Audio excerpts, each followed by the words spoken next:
Hello chat, how are we doing? How's everyone doing tonight? Gonna be continuing our Arceus hunt. We're at 250 resets, maybe we can get to 400? I don't know, I think we should be able to do about like 150 today. Just about. Yeah, I guess. Go ahead and Let me switch over real quick. We can very quickly get the music on, so we aren't just sitting in complete silence. Turn that up a little bit more. I think that should be fine, yeah. But yeah. Let's just get on with this.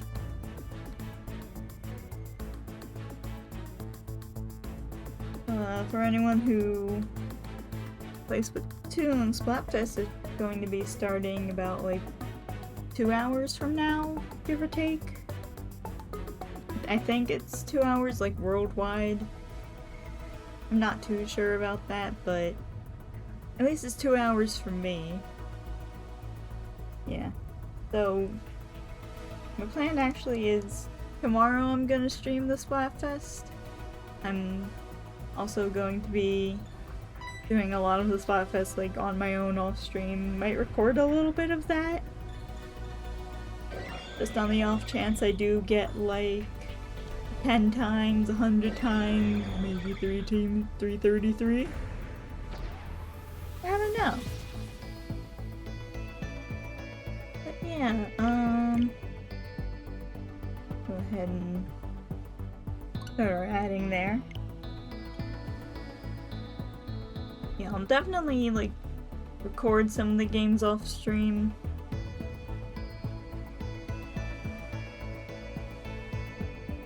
I want to see like, you know, how far will I be able to get to? Like, I actually wonder if they're gonna be doing like extra super sea snails based on like how high of a ruler rank you get. Like, if you get to ruler plus 10, is that gonna be like extra sea snails from just regular Splatfest ruler?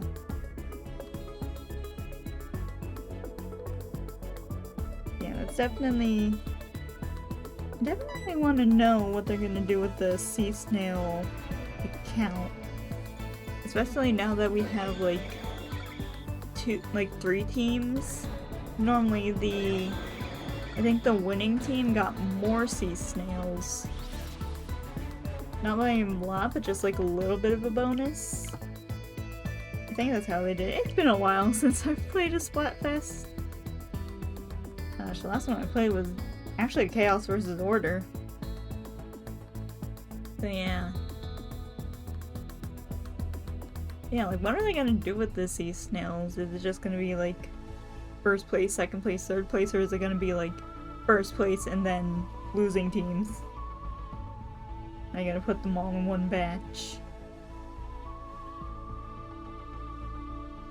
Yeah, my plan is stream the Splatfest tomorrow. Because actually, it switches over to tricolor battles like halfway into my stream. We'll have like 2 hours of regular battles and like 1.5 hours of tricolor. I think will be decent amount of time. I'm also going to definitely turn it into a video. Yeah, I want to make videos of all the Splatfests. I'm thinking like I'm probably gonna try and do more like content-oriented streams. Cause like I think so far, not many of my streams really have like a strict purpose to them that I could like make them into a video. Like after that Splatfest, I'm probably gonna, for more like Splatoon streams, I'm probably gonna go in with like, this is what we're going to do, and so on and so forth. I want to make videos on like a couple different things, like maybe some rank, maybe some turf war, maybe the table turf, maybe Grisco, anything like that. Let's turn that into a video or something.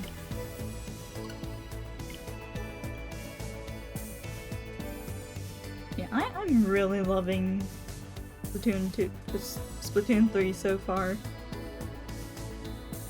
I actually got into A+ today.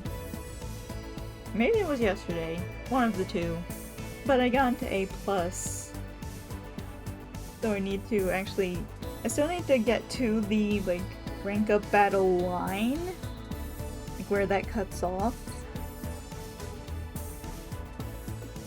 Yeah, I tried doing, like, a different playstyle. Being more, like, backline, like...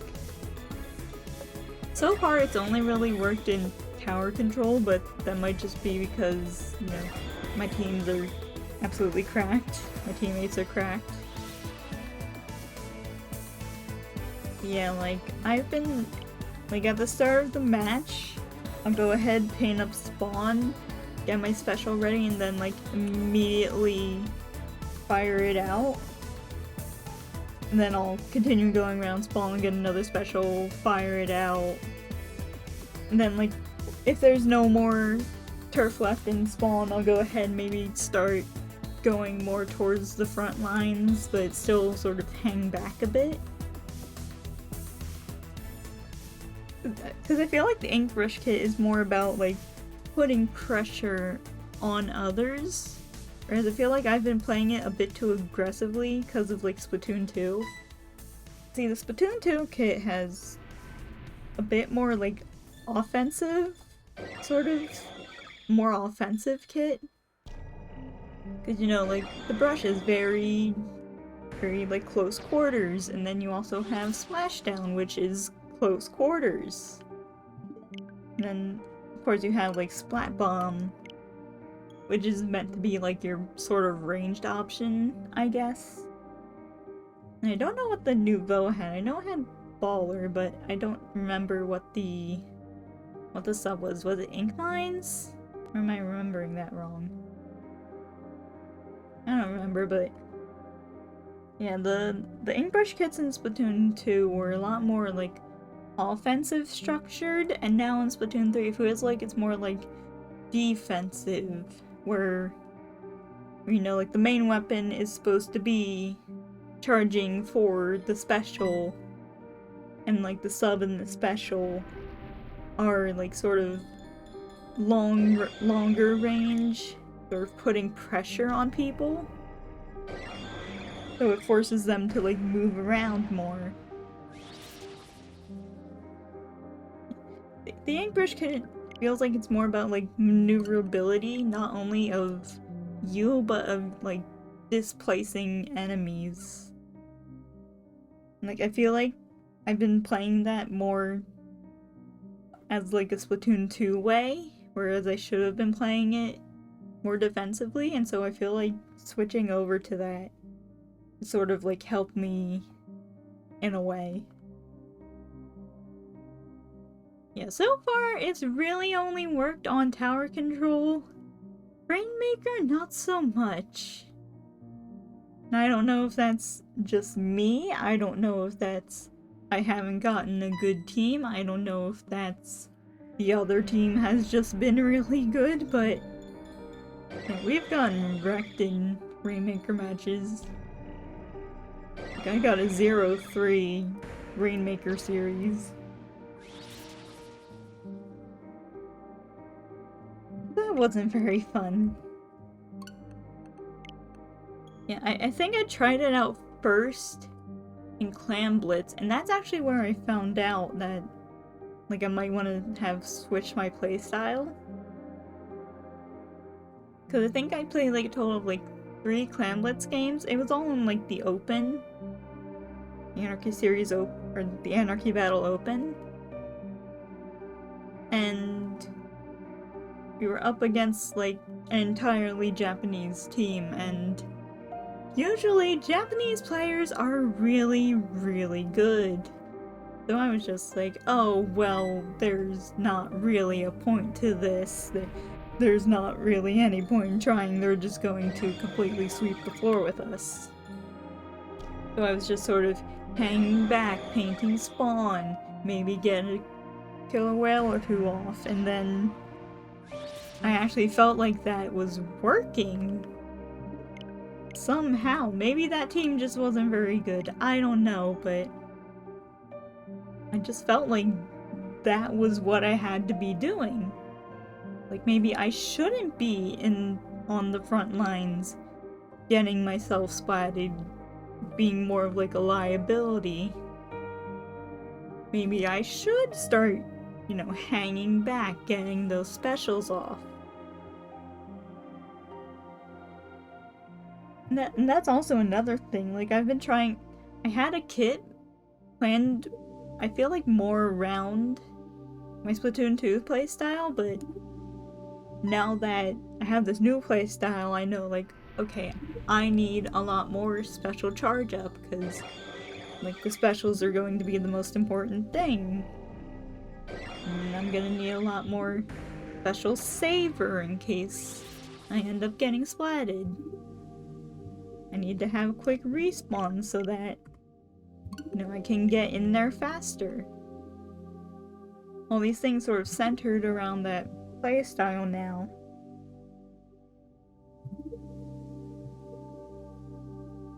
Yes, but Splatoon 3 is gonna be pretty interesting going forward.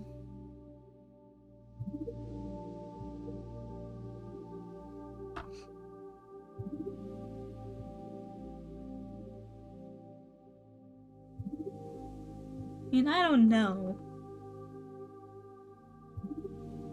I feel like I want to play competitive, but at the same time, I feel like how I'm playing is far from competitive. That if I actually do go into competitive, I would just get mocked.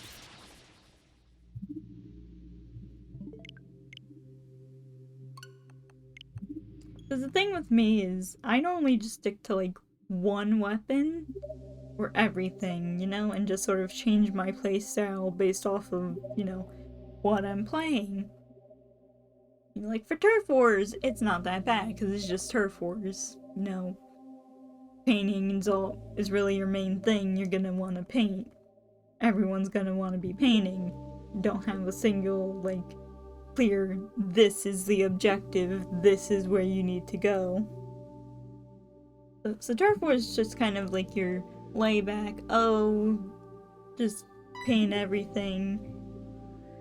And then you get to like all the different modes and how the map changes, how, you know, where are the different points you need to hit, where's this, where's that? What are your routes?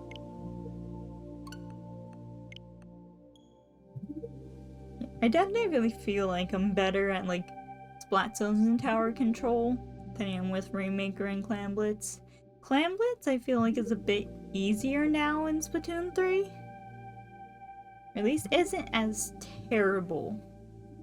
Especially now that you only need 8 clams for a ball as opposed to 10. Which I guess doesn't really matter because they only spawn in... Clams only spawn in groups of 3, so... Still do need 3 different clusters before you can go and make a ball, but... Yeah, I think I'd say like my personal ranking right now is like Tower Control, Splat Zones, Clam Blitz, and Rainmaker. Rainmaker was never really one of my favorites. Because Rainmaker itself is a bit too slow. You know, charging it up doesn't really work all the time. You know, it's a very slow sort of thing, and like as opposed to the other modes, like you don't have your full mobility, someone has to be sort of hindered with the Rainmaker if you want to win, and so it becomes more of a thing of, you know, who, like, protect the Rainmaker, protect the person that has the Rainmaker, than just like protect the objective. We can have different people do the objective when needed. Yeah, Rainmaker's never really been my favorite.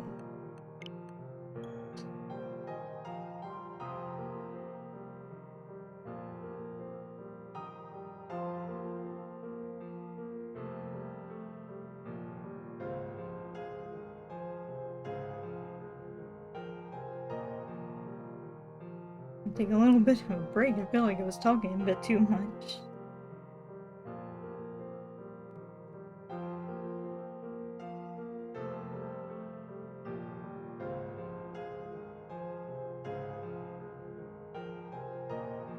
No, I wonder if we're gonna get a third legendary in Scarlet and Violet. Like, what would they even look like? Are they gonna be more of like a... Well, I was gonna say more of like a purple, but I guess maybe more blue? I would say. Since we have a red and a purple. Logic would dictate like blue or something like that. Maybe something like green, because we do have like Cyclizar, which people theorize is sort of like somehow related to the legendaries, so who knows, maybe Cyclizar could end up becoming third legendary. I don't know.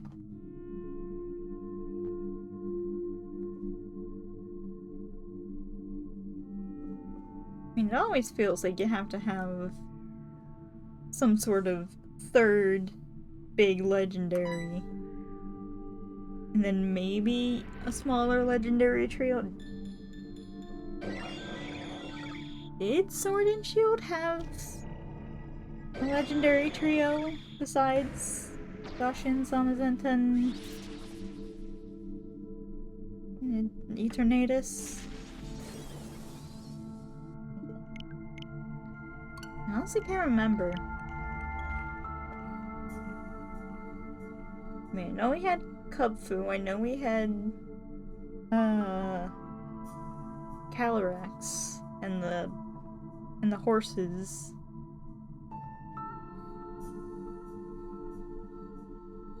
I don't know if we actually had like a designated trio like we did with like the Swords of Justice, the Weather Trio, the Legendary Dogs, anything like that.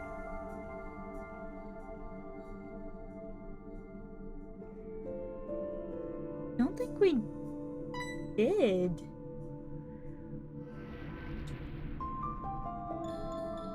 Who knows, maybe they might forego a legendary trio this time. And I'll just be with the Koraidon and Miraidon. I don't know.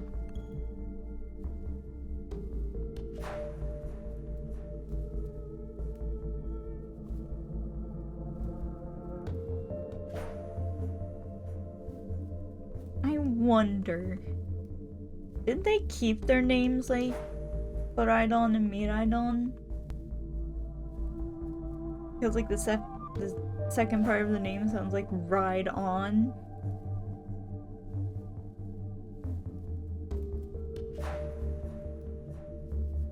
Maybe they kept it for like that sort of pun? I don't know. I feel like that would be kind of clever if they did, but at the same time, you know, it could just be, oh, they just kept the name because why not?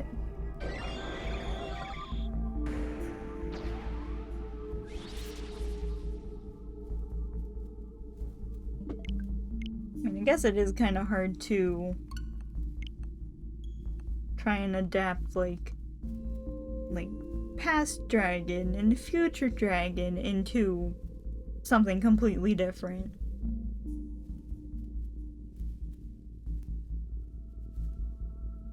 I guess like the Koraidon Miraidon works. It already has that sort of name. It's not like they haven't kept Japanese names before.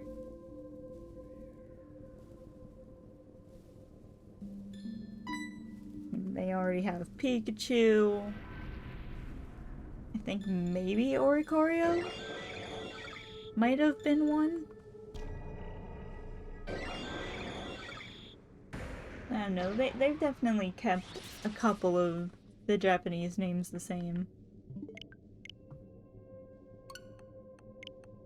Wouldn't be able to tell you which ones, but...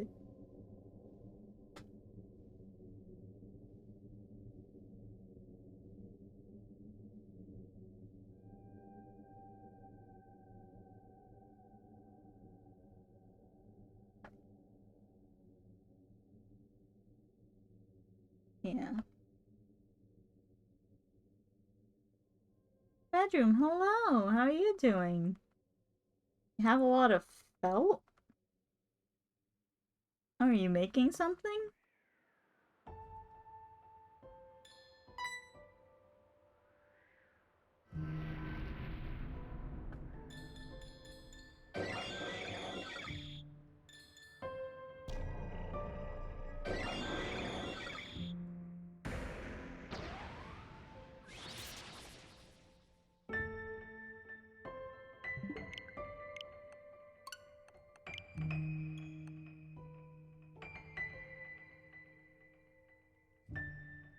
Yeah, I've been sort of thinking about something for a little while now.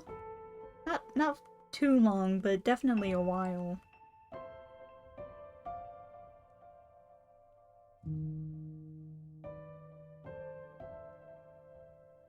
Oh yeah, I asked if you're making something, because you said you have a lot of felt. Are you doing like some sort of like crafts project? Some sort of like sewing project, something like that?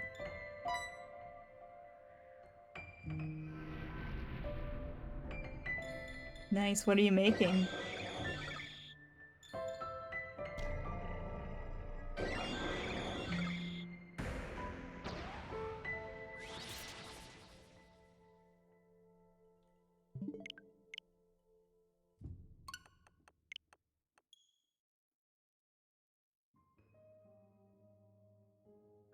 Making a plush of Static from Animal Crossing. That's the purple squirrel, right?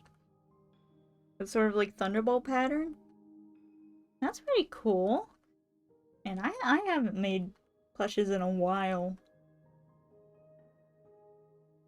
I think the last time I made a plush was make a plush of Makar from Wind Waker. It was like a gift for my sister. And that was a long time ago. That was when I was still in like elementary school, I think. Yeah, we had a sewing club in elementary school. I used to go to.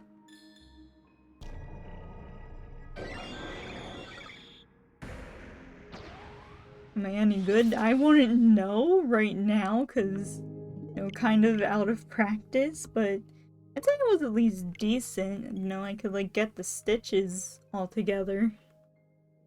Not like I was making anything, like, high quality. I think the most I made was, like, a pillow. You know, like, some old jeans and whatnot that we cut up.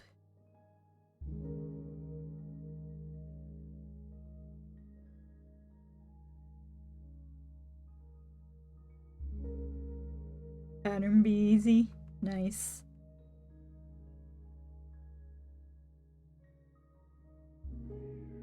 I have been thinking for a while. Like, I do want to do a sewing project.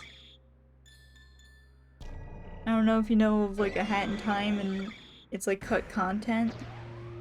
There's like a cut enemy called the Rough Patch, which is sort of like this like cat bush. I want to sort of make like a plush of that.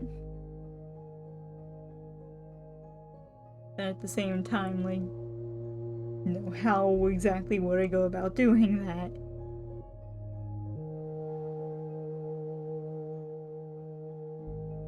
Using a pattern from Etsy? I don't really go on Etsy. The only time I've like seen Etsy is when Failboat does that on his stream sometimes.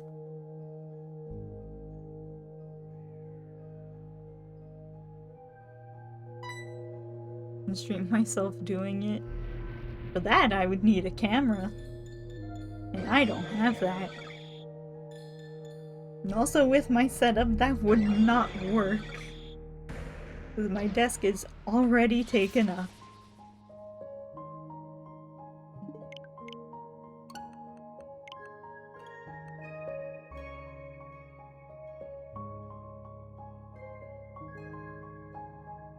Yeah, maybe that's something I would like do in the future.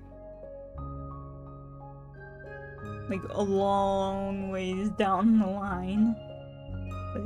But maybe. Maybe.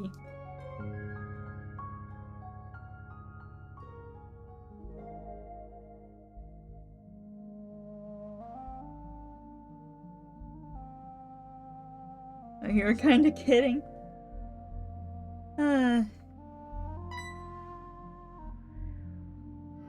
Sometimes it's hard to discern things through text.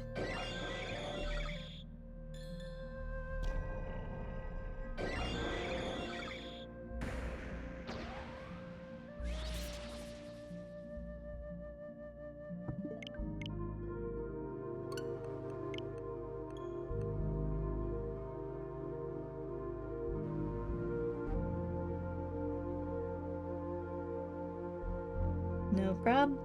Good.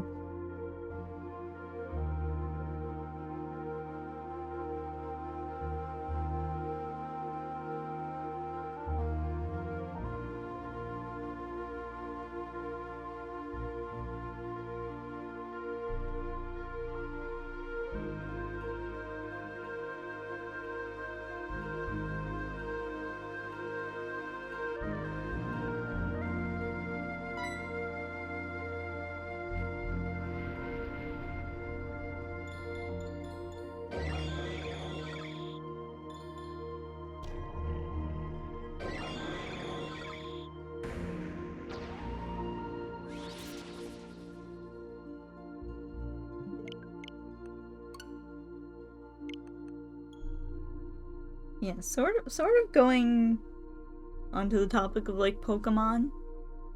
So I've actually had this idea for a good while now. So like you know how like YouTubers and people have been making like their own fake regions and whatnot?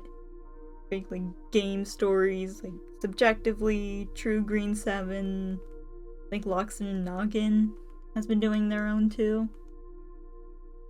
And like they've been just making their own region, their own sort of like game idea. Like I've sort of wanted to do something similar for a while, but I've also had like difficulties because I haven't really had any sort of like central theme. Because it feels like everything has already sort of been used up already. Like I don't really know much about other parts of the world to really do something like that without making it feel like it might be a bit too like stereotypical. But I'm pretty sure if you just search up like, oh, what is there to do in like, I don't know, Japan? What is there in Japan? Like you can't really just look stuff up like that and expect to come back with a lot of like detailed stuff you can make Pokemons on. Yeah, but I feel like I've sort of gotten an idea down. And the problem is now just like making the Pokemon to fit around it. Like I sort of got inspired by Legends Arceus and I guess like Pokemon Conquest and Pokemon Ranger. Or like instead of like using Pokeballs to catch Pokemon, it's sort of more in line with like the Safari Zone almost. In which you sort of have to persuade the Pokemon to join you. Sort of like you do in like Shin Megami Tensei or Persona or something like that, where like you need to like find out like, what's this Pokemon like? Are they a bit more timid? Are they a bit more, like, aggressive and, like, want, like, power? Want like, powerful allies? Really want you to be a bit kinder, and you sort of have to use that advantage to, you know, persuade the Pokemon to, like, be a part of your team. So, like, it's not a traditional Pokemon, but it's more like, yeah, in line with, like, Pokemon Conquest or Pokemon Ranger, where you're befriending them, you're not actually catching them. And like I said, it was inspired by, like, Legends Arceus, because, you know, like, Irida and Adaman and, like, a couple of the other trainers you fight don't actually use Pokeballs or use Pokemon that were caught with Pokeballs when, like, you fight. They're more, like, befriended. They're just sort of there and they follow you, and that's sort of like my idea for what I wanted to happen, something more along the lines of that. Where it's a lot more, like, strategy based than just find Pokemon, throw a ball at it, hope it gets caught. And then, like, maybe the quote-unquote evil team, because no, evil teams in recent years haven't really been evil. But the quote-unquote evil team would maybe be, like, some people that maybe have decided to use Pokeballs and are trying to go around catch Pokemon, and then, like, you and the people you're sort of with are like, no, don't use Pokeballs. So you have to, like, fight them off.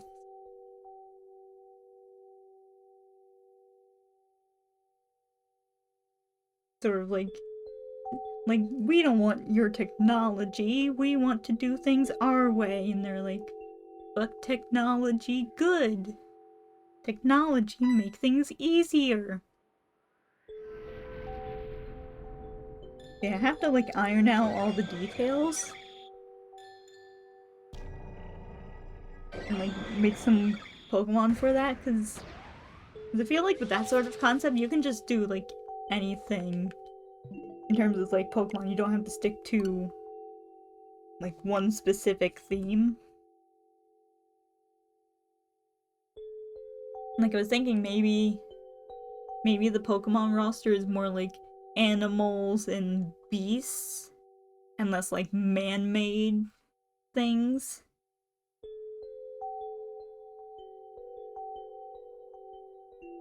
It would be more about, like, the wild aspect of wild Pokemon.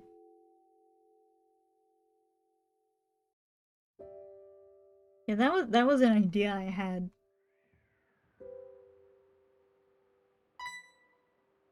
I've already had, like, a couple ideas of Pokemon. The question is, like, what are their designs? Because one of the ones I've been wanting to make for a while is sort of like a frog mixed with, like, the Japanese yokai, the Karakasa, which is like this umbrella yokai.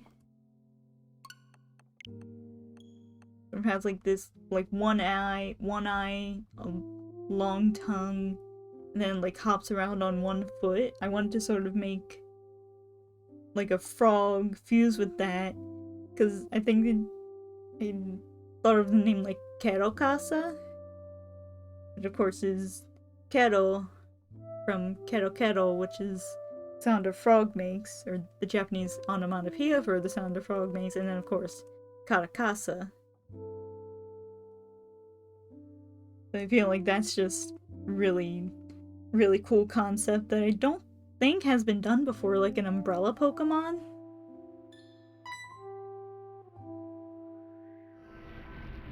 And then maybe it can have, like, a pre-evolution. I thought of something like that, like have it be called, like, Rebrella. Or maybe it's a frog with an umbrella. And then those two concepts kind of fuse together. I have fun sort of, like, designing Pokemon. designing like animals and whatnot.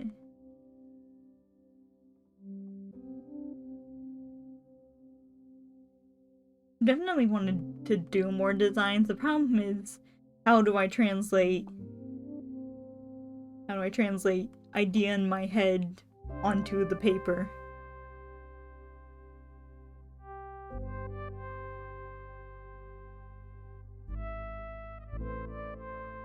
Finish the game, choose your avatar, your rival's avatar, and then travel back in time to before Pokeballs were created. See, I was thinking more along the lines of, like, this is modern day, and like the sort of area that you're a part of is like one of the last few that hasn't employed Pokeballs, instead uses like the traditional methods of, you know, befriending the Pokemon instead of catching them. So it would sort of be this sort of clash between, you know, like the traditional way and the modern way.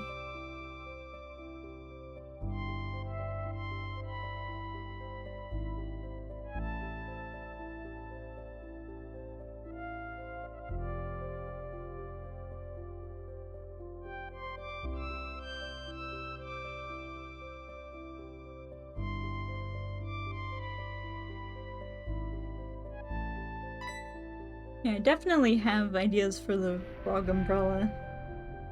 Still gotta like iron them all out and put them onto paper. That actually reminds me, I haven't exactly shown off my other Pokemon that I've made, like, publicly. I have shared it in like a server, but I actually, I think, put them onto like any of my socials.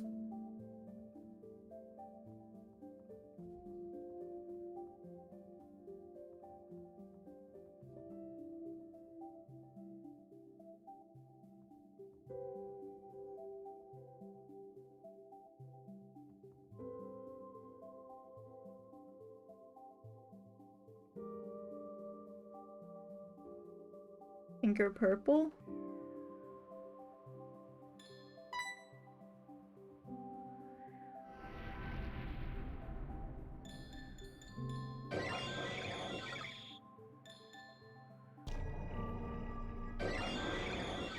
And I guess it could be like pink or purple for the shiny, but I was thinking more along the lines of like green or brown, because, you know, frogs, green, and then like maybe the brown for, because like the Katakasa is more brownish in its sort of like depictions.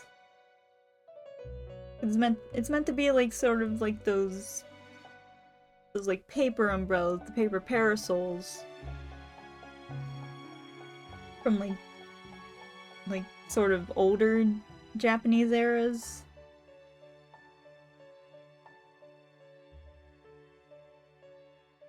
You know, because it's more like ghost, like a spirit. I'm thinking more along the lines of like water ghost. You know, because the water, the umbrella, rain, and all that, and then ghost for the Katakasa. Yeah, definitely love to see your take on it.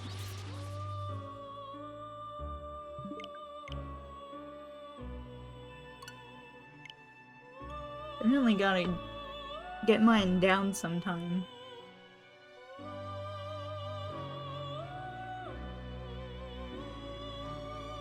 Yeah, I really should refine my old, like, Pokemon line that I made.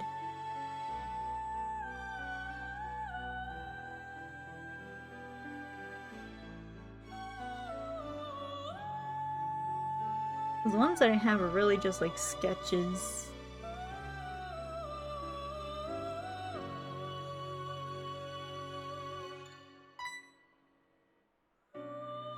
And I think like the first stage, the base form, I want to like change a few things about. Especially like the name, because it just feels a bit like a bit lengthy, honestly.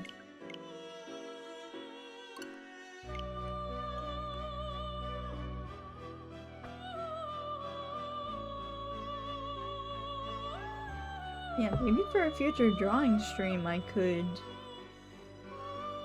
try and draw some of the concepts.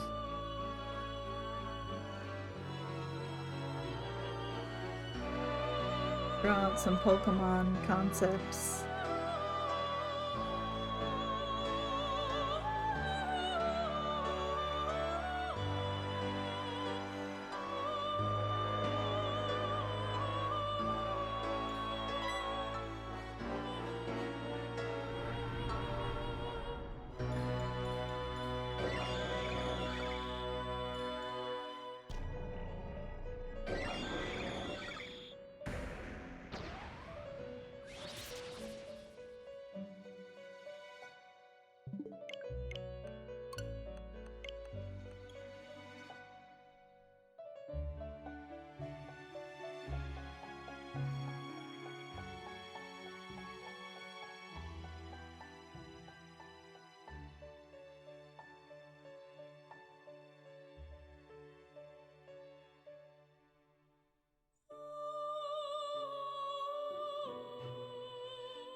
Yeah, bedroom. Definitely send me, like, the concept when you're done. Like, you're drawing. Like, Discord or something. But I should have my messages open. Might be friend only right now, I don't know.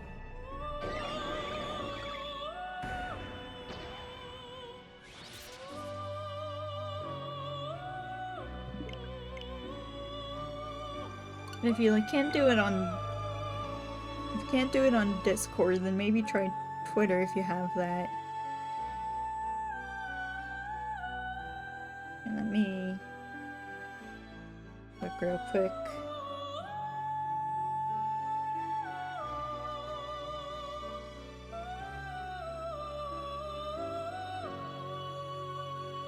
Let's see.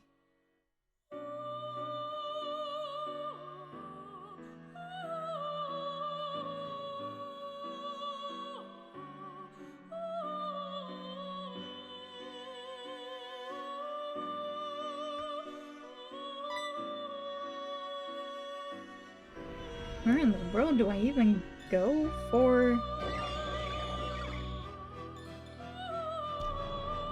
settings on here?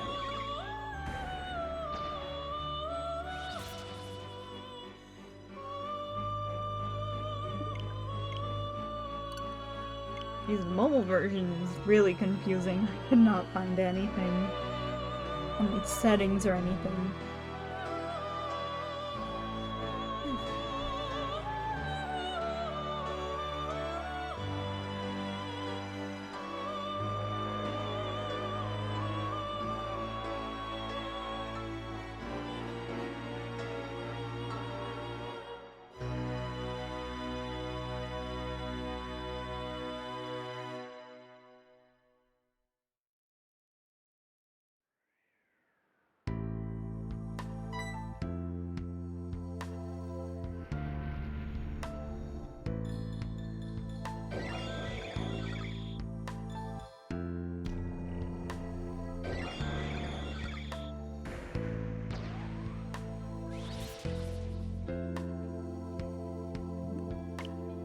Nope, didn't mean to do that.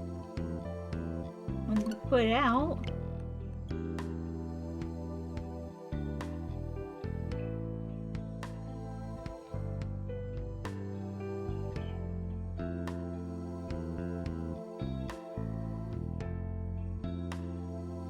Oh yeah, has anyone like checked out my Splatoon 3 Hero Mode videos? I know there's been like a couple views on there, but like, most of them are on the After Alterna video. Which I mean, I guess yeah, that's probably the most exciting. Also really love how that video came out. Really love that middle part.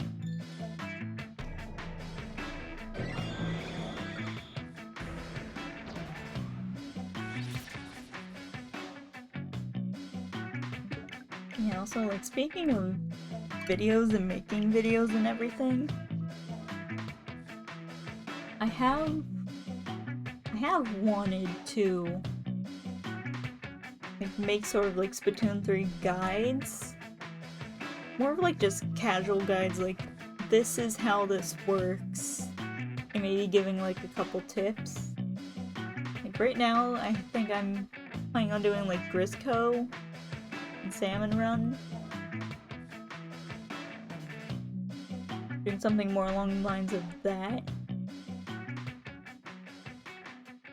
It feels to me a lot of people still don't know like a lot of the like tips and tricks for like Salmon Run. They don't know a lot of like finer details.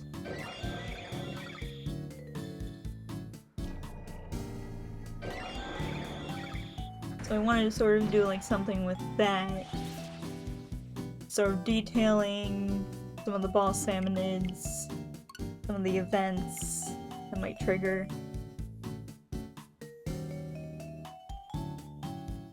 And also doing like sort of like my hierarchy of like which bosses should you be going for first if like multiple spawn, which ones should sort of like not be your top priority.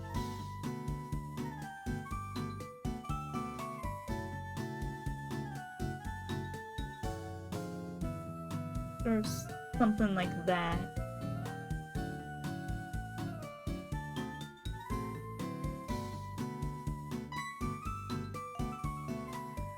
I also know a lot of people have been like using specials wave 1. Well, like I feel like that's okay if you're really in a pinch. Like if you have 3 teammates down, you're the only one alive. You know, like use your special. Yeah, that's fine, but like specials really should be saved for like wave 2 at the earliest, wave 3 at the latest.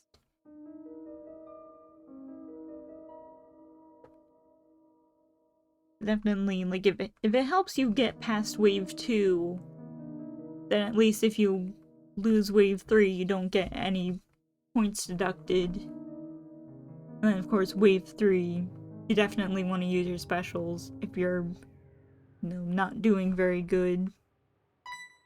That you actually have a chance at ending the round and clearing the round. And getting all your rewards.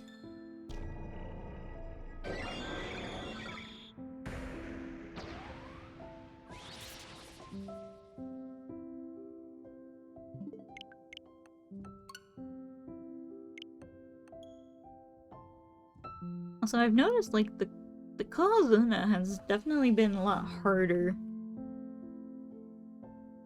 I think I've gotten the Kohazuna a couple times, but I don't think I've beaten it once since like the lower ranks.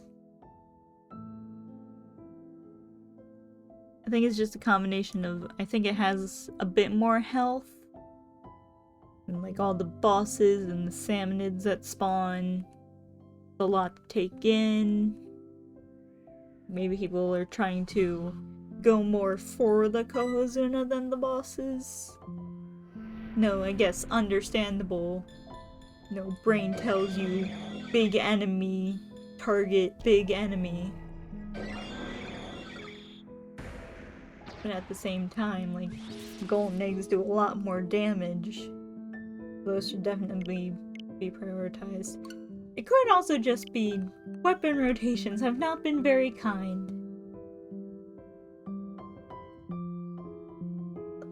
It feels like all the rotations that take like 2 days,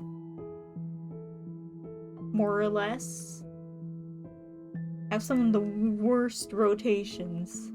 They have to be stuck with this just awful rotation. Like 2 whole days until the next shift.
Yeah, I definitely think we can hit 400 tonight. If I keep going at like this kind of pace.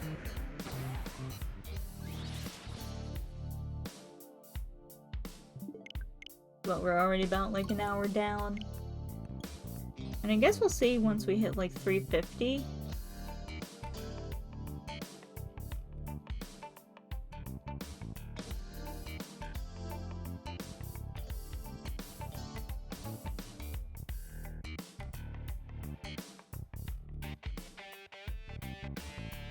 Yeah, I definitely want to go up to like at least 400, I think.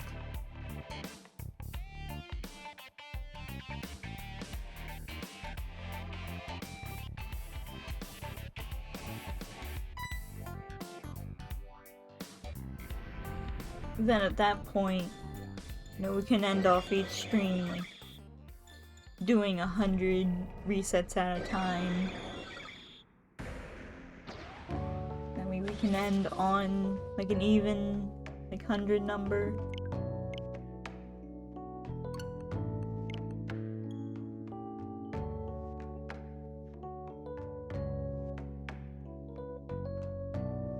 I feel like for these kind of like chill streams, I feel like it's a lot better for like just do 100.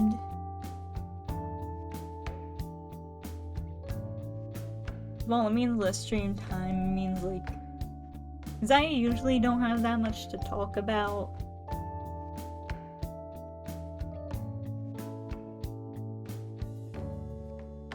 It definitely saves me from just having to do like awkward conversations.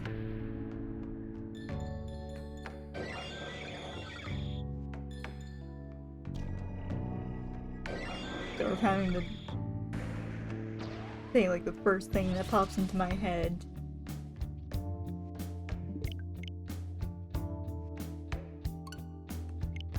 Saves me that struggle of trying to find something to say for a longer period of time.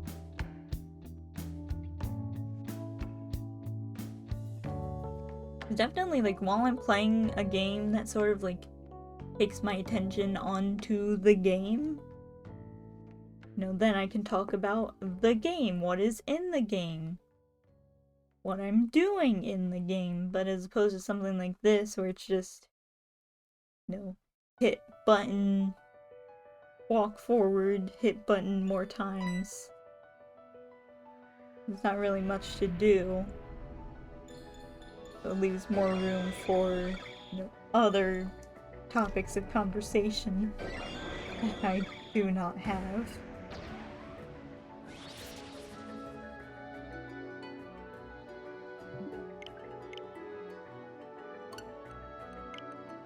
Oh, I think it says Christmas music. What is this?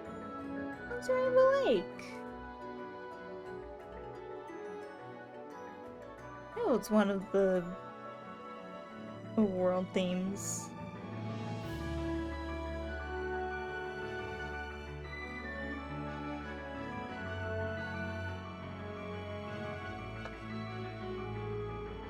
I'm so sad there isn't more soundtracks on like iTunes or anything. I think? I know some games have like downloadable soundtracks on like Steam, but I'm not like an expert on Steam, so I don't know if the soundtrack can only play in like Steam itself, or if it downloads, you know, onto your computer and you're allowed to put it into whatever like audio application you want.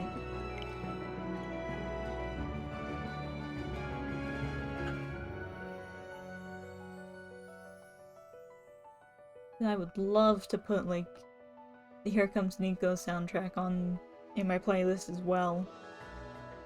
As far as I know, it's only available on Steam.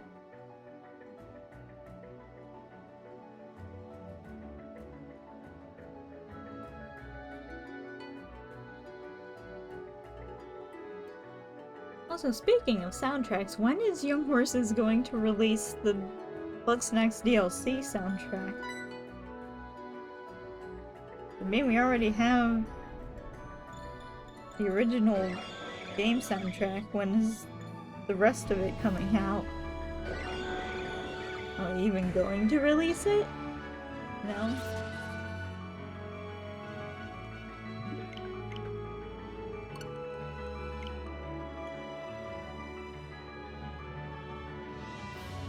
Like, has the person who's done the soundtracks just not given them permission yet, or I don't know. I don't know what happens in the world of music production and music putting up for sale, I guess.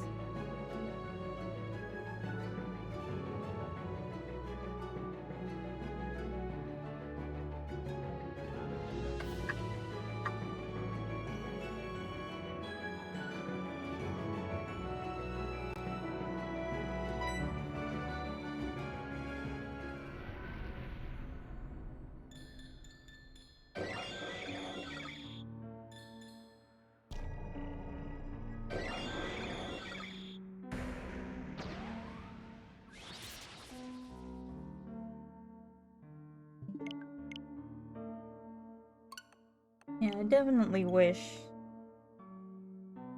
more producers or whatnot, game devs and whatnot, put their music, their game soundtracks on other services. I especially wish they would bring over the rest of the Persona games onto iTunes. I know they already put all of them on Spotify. No, why can't you do the same for iTunes? You already have the entire Persona 5 series. You got Persona Q2 on there, why can't you put the rest of them?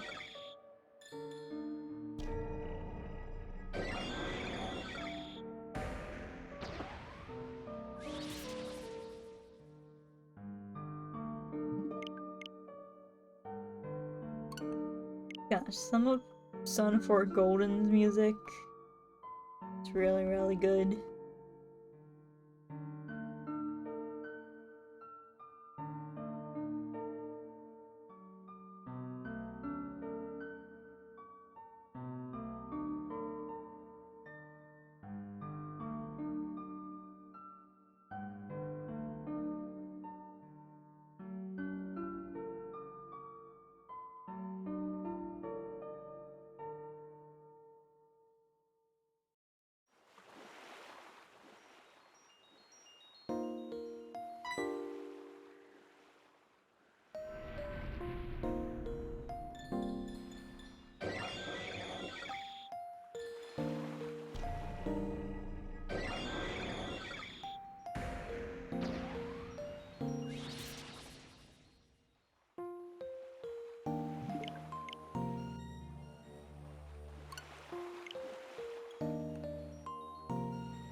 You know, because I was like thinking about like the Splatoon soundtrack.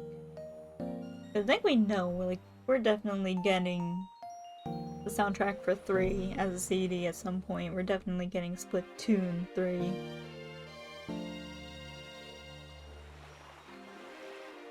At like the same time.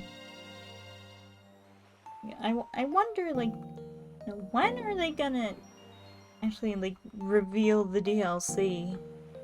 I would think like at least like maybe I expect like a year or so after release, as people have time to, you know, get the game, experience the game.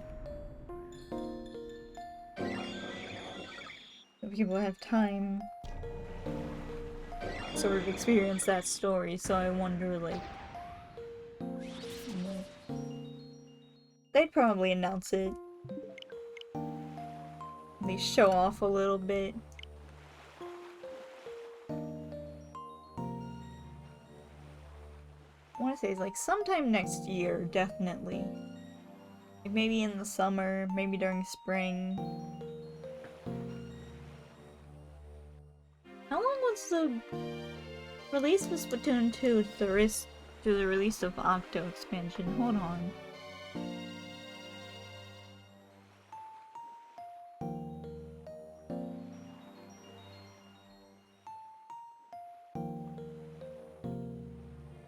Oh, Splatoon 2 was July 21st, 2017.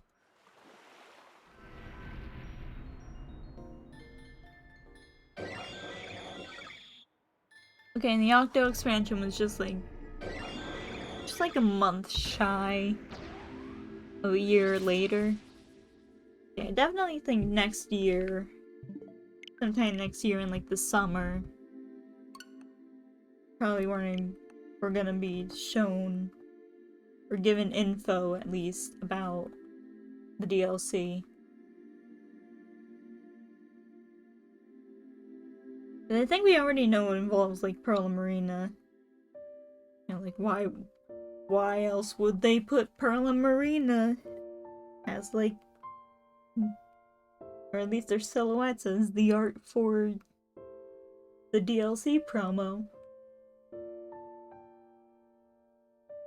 Yeah, I wonder if it's gonna focus on either them, or maybe it's gonna shift perspectives over to what, like, Agent 8 is doing? Like, what's going on with them? Maybe Tartar is going to get revenge on them, and that's where Tartar comes in? I really hope they bring back Tartar. He had such an interesting character.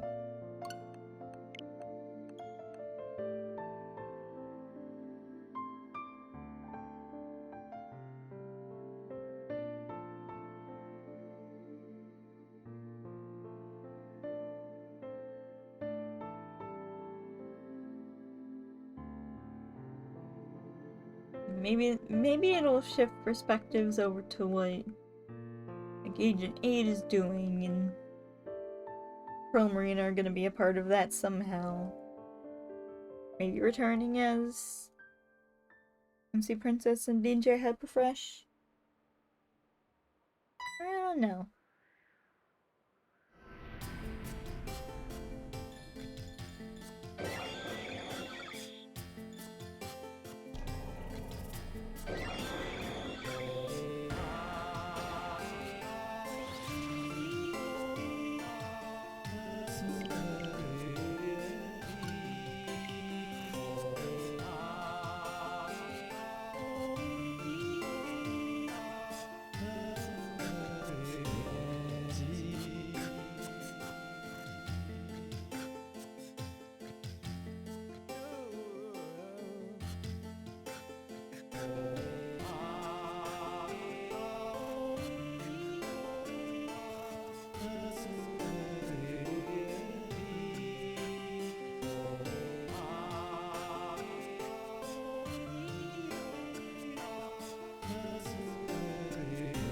No.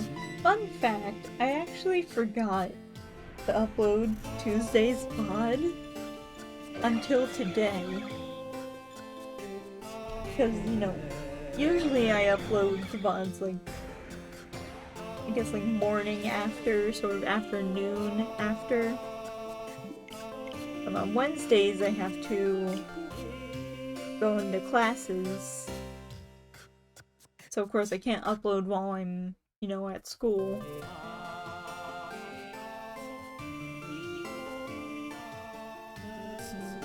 But I'm, like, also very forgetful, so you know, sometimes I remember I'm able to actually upload like after I get home. This week I just end up forgetting, and I just thought about it earlier today. I was like, no, did I ever upload the pod? Go and check, and lo and behold, it's not there.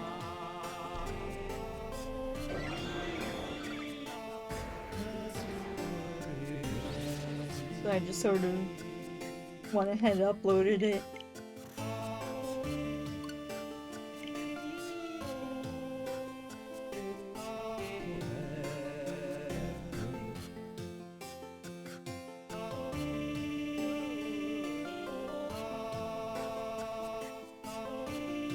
I don't really think people care too much yet about the Bob's channel.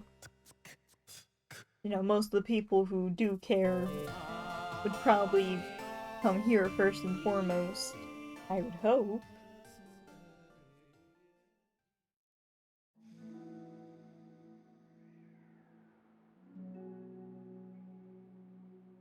Yeah, no, I'm not really big enough to the point where, you know, hundreds of people are scrambling to, you know, watch the stream back, see what they missed or anything.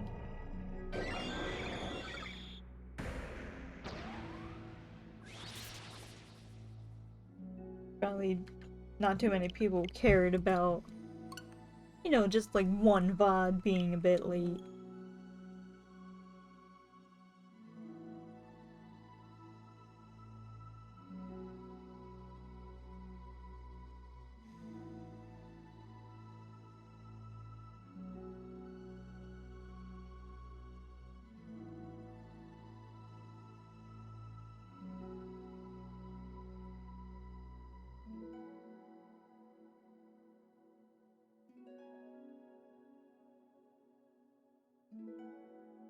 No, also sort of related. I've been thinking, how would people feel about me adding, like, sort of follower goal to, like, the stream loadout? Like, you know how a bunch of streamers have, like, a subscriber goal? And then, like, when they hit the amount of subs, they do whatever. Do whatever it says. I was thinking about something maybe similar with, like, followers, because, you know, of course I'm not affiliate. I can't have subscribers yet. And honestly, I kind of don't want an affiliate. I feel like I should just remain, like, affiliate free for about, like, 2 years. 2 years, give or take. Just because, like, I don't want people getting ads. I really don't. And that's not a good thing.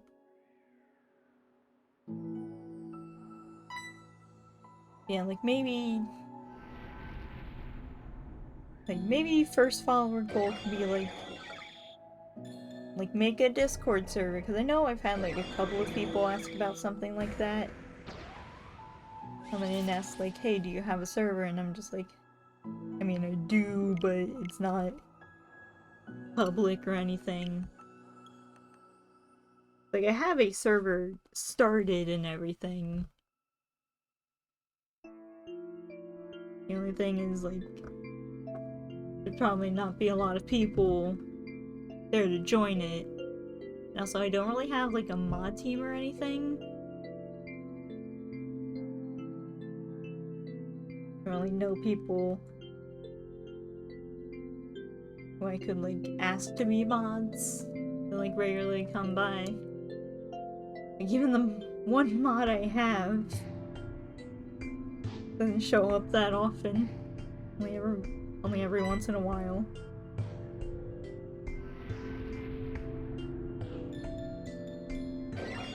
Oh yeah, bedroom, go ahead. Send it over.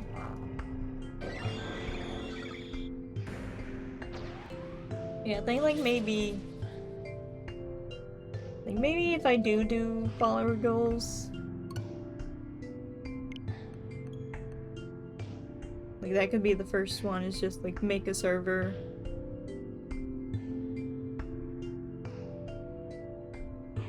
Probably set it for, like, the 50 followers they need for, like... whatchamacallit? Like, affiliate. Even though I don't want to get affiliate quite yet.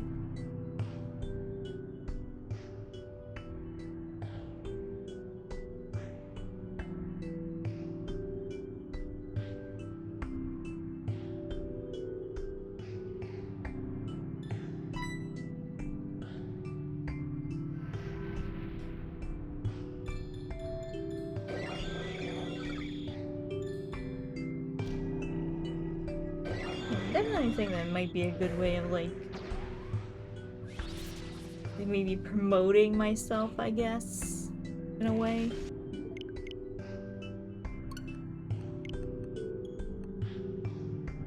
Maybe like, hey, you want me to do this funny little thing? Follow me. Something like that.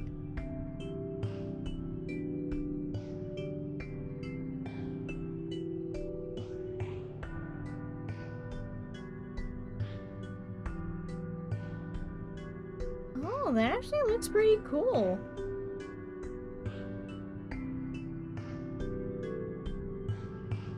I think you said it was like poison type? Or poison? Yeah, that definitely looks really cool.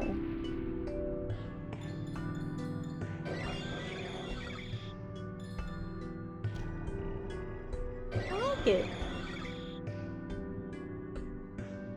Very nice.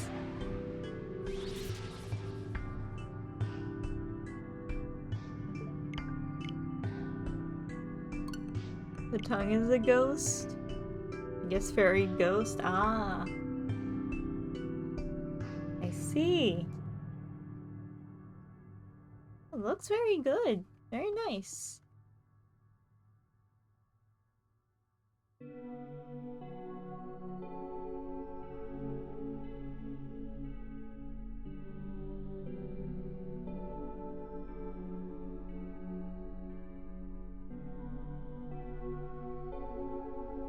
Yeah, like maybe in a future stream, maybe even for tomorrow's stream, I might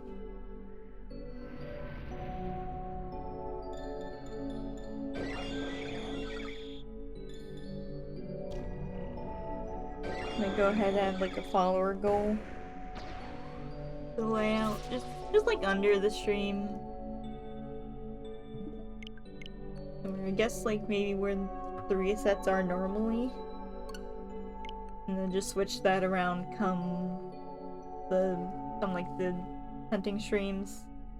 I guess I could just move around the resets themselves, put them over a bit more on like the right side.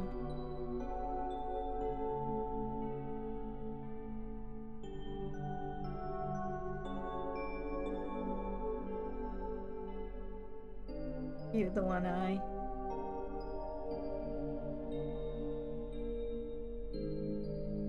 Yeah, Japanese spirits are very interesting. Like, Japanese yokai.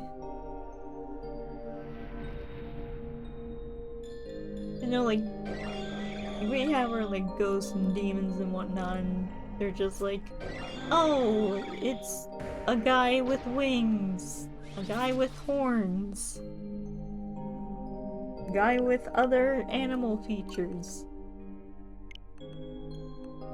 And then in like, Japanese folklore, you have, oh yeah, there's a woman with, like, a mouth on the back of her head. A sentient mouth. You have an umbrella that comes alive if it's been abandoned for so often.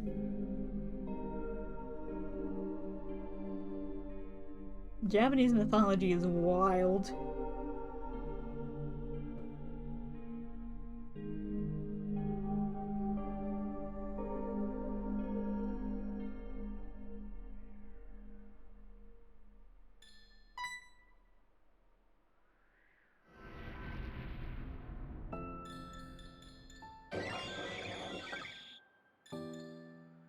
I think there's actually a couple of different, like, yokai that are sort of like the Karakasa. But I know there's, like, a lantern that also has, like, the tongue and the one eye. Like a paper lantern.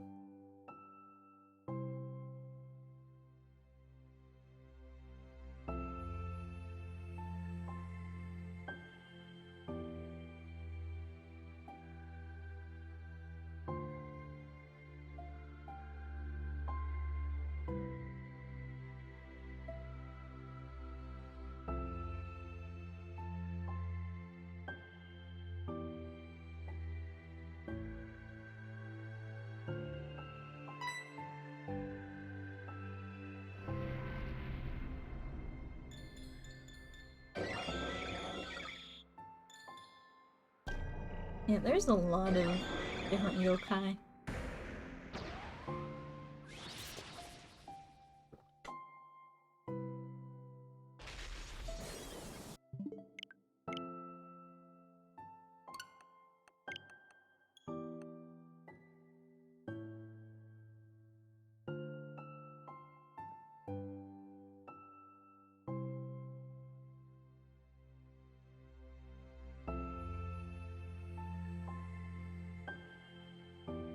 Honestly, I think I only know about, like, a couple of the different yokai from, like, Toho Project. A lot of the characters in that series are based on different yokai.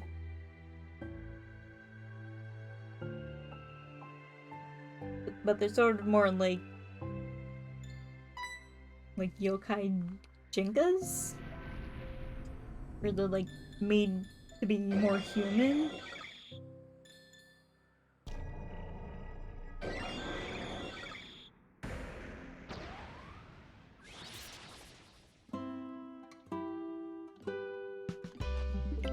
Like, you have, like, the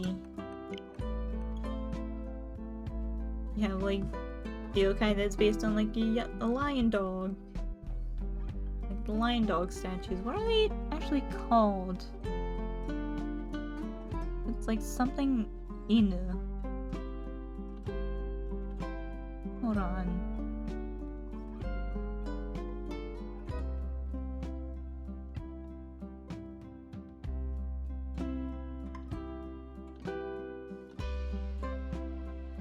Komainu? I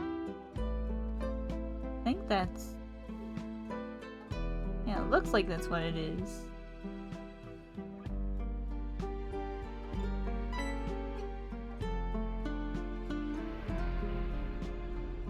Yeah, like, you have all these different yokai. They're not, like, all yokai. I think some of them are just, like personification of, like, different gods. Like, I think there's, like, literally a chicken god. Or something like that. I don't know. Toho's weird.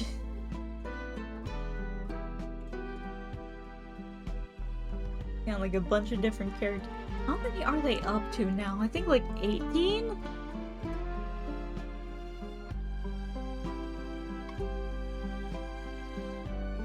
I gotta literally look this up.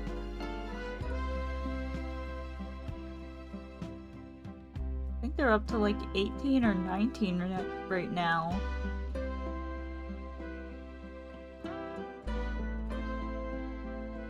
And they're technically up to 18 in main series, so the next one's gonna be 19. Gosh dang.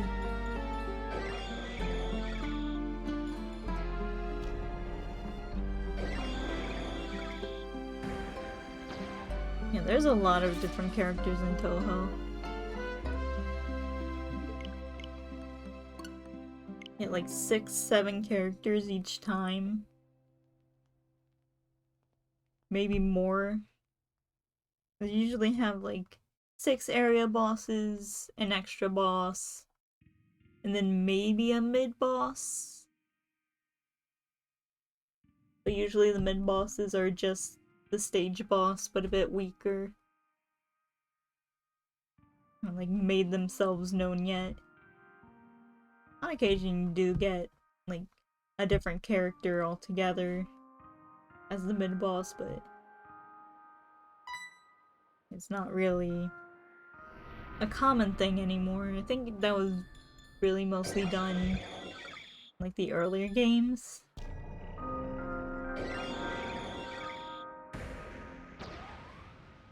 And then you also got like the spin-off games, which usually give you about like 1 or 2 new characters. And then you got the manga and with all of its exclusive characters. There's just a lot going on in the Toho series.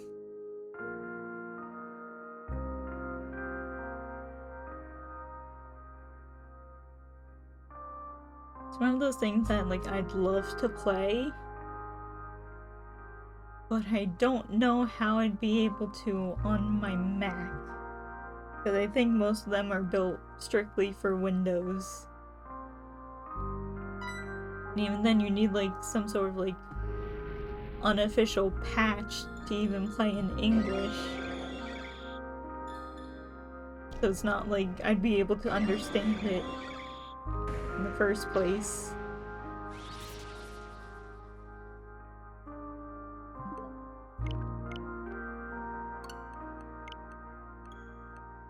I have played Bullet Hex before. It was more like fan games.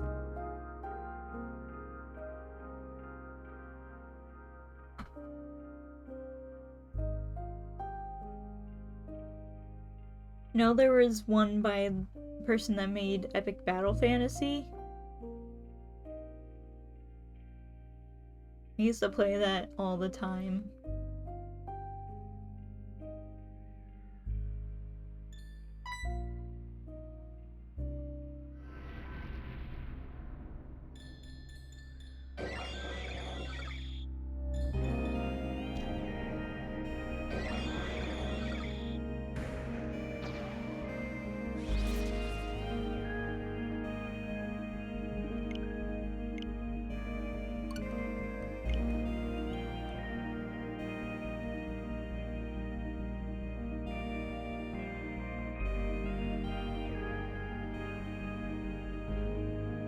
I really hope for the next, like, selection we get for Splatoon 3. With the icons and whatnot. I'm really hoping that we end up getting, like, Deep Cut. Members of Deep Cut as the character icons.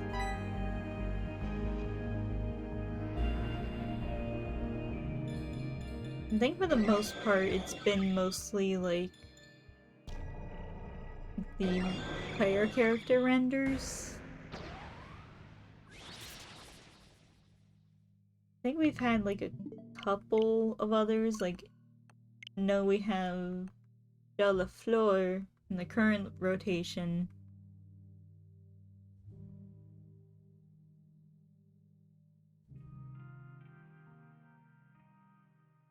But I don't know if they do like the other shopkeepers. Would they do Harmony? I think we've had Little Buddy as one of the options.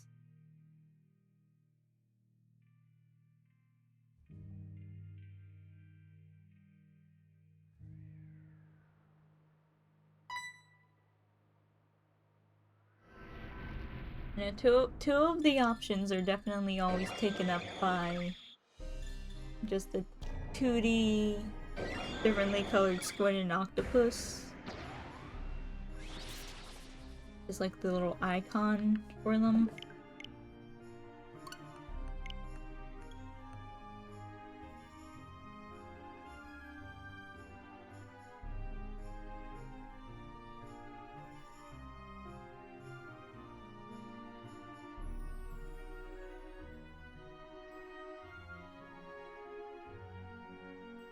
Oh, this is Wilhelm's theme.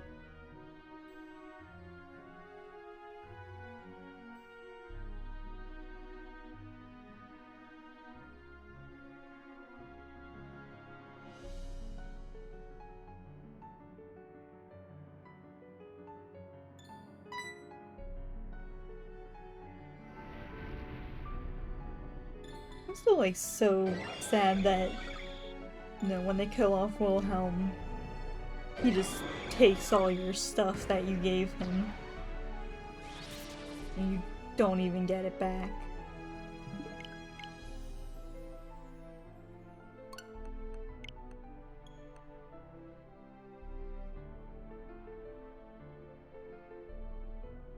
Like, I get like having them keep it on for if they're like temporarily leaving your party.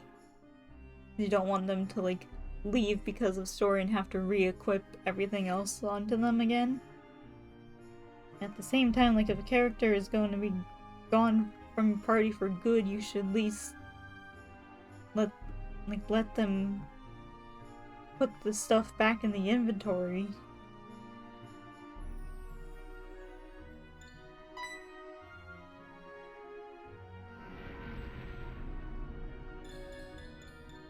I get that's probably complicated to do. And at the same time...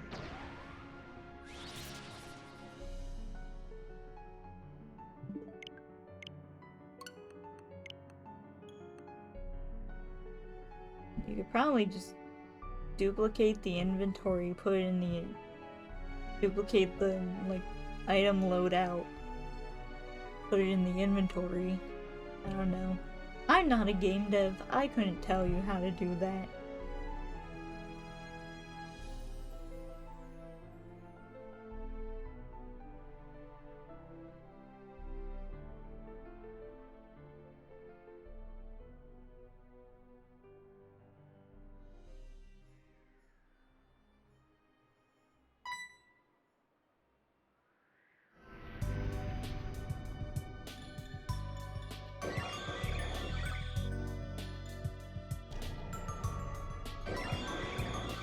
Ooh, now that the Delta Room music's come on. And I can't wait for Chapter 3, and cause I think 3, 4, and 5 are coming out like together or something. I know Toby said he's working on all 3 of them. Definitely like Chapter 3. Especially since we got like all the lore drops from the recent like website and everything. No, we're probably getting that sometime next year. Like, man, I really wanted to play like Chapter 3.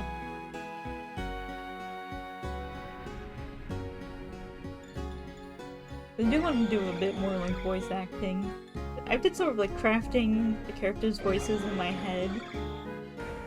Like how I want to voice them. So I want to do more voice acting similar to what I did for like Splatoon 3. You know, like there's not a lot of like main characters, and characters that appear more than once are basically just like the same character. They have like a reused asset or whatever.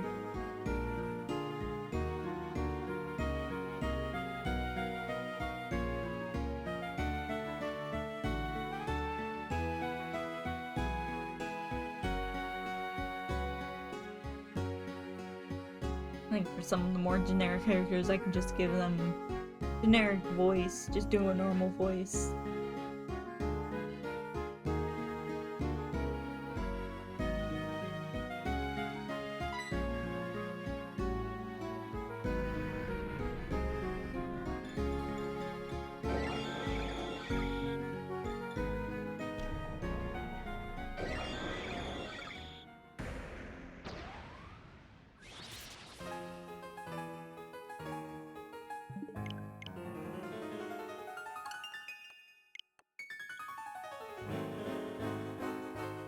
I wonder how long it's actually gonna take me to get Shiny Arceus.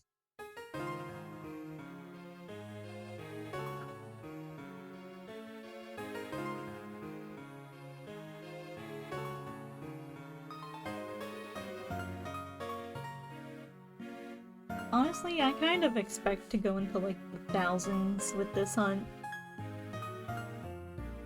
That's probably gonna take a couple of streams.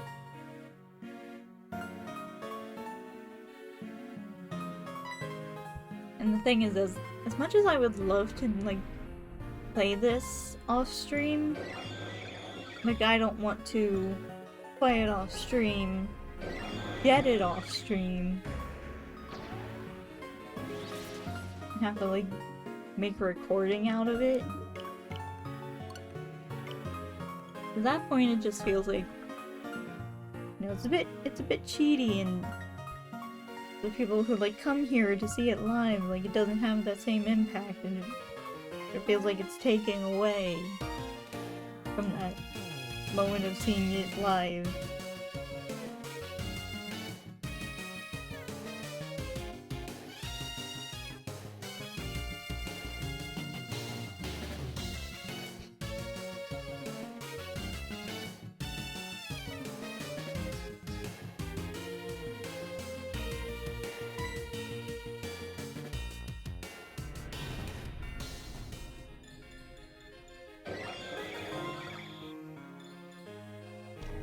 Also, I know that, like, when people turn these into videos, they tend to leave, like, a couple extra from before. Like, a couple resets before you actually get it. I feel like 3 at most should really be, like, a good amount. Any more, then it just takes a bit too long to get to, like, the meat and potatoes.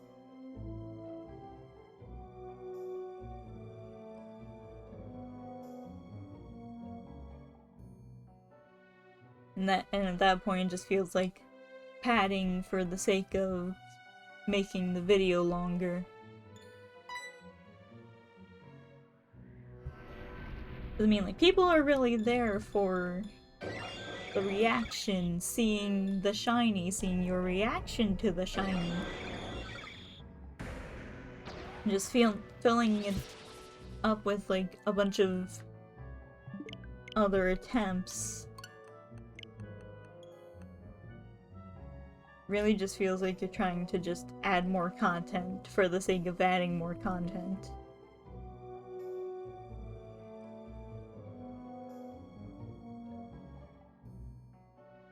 Imagine we get at this next one and I put all this talk into the video.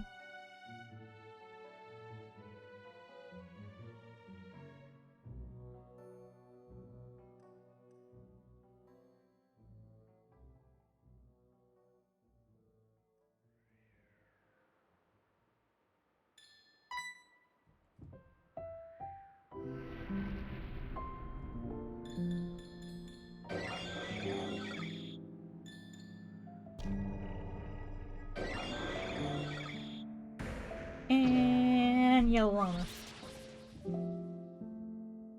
Imagine. Imagine it actually was.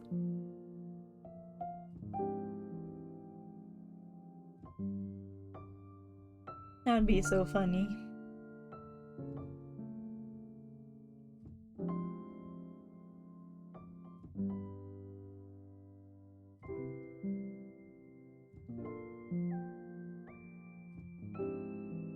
Yeah, I think we might be able to hit 400 before 9 o'clock.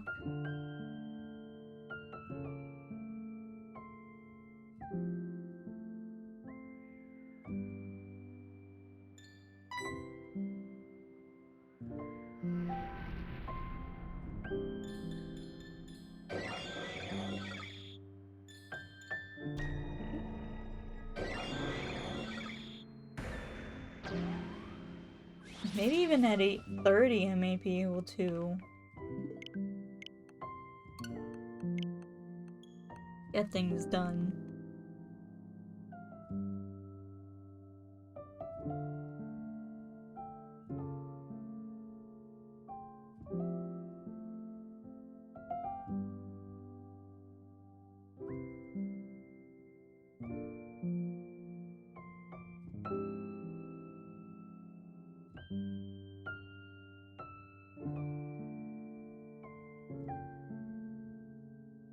Oh my gosh, you know how there's, like, Twitch plays Pokemon?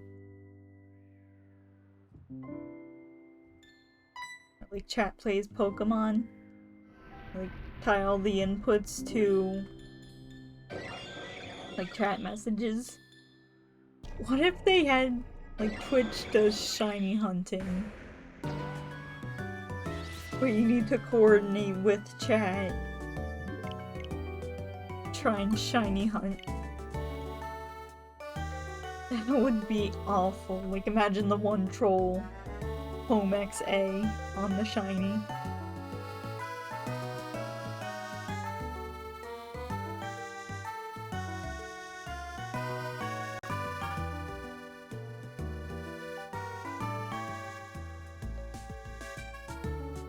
That would be an absolute mess to try and coordinate.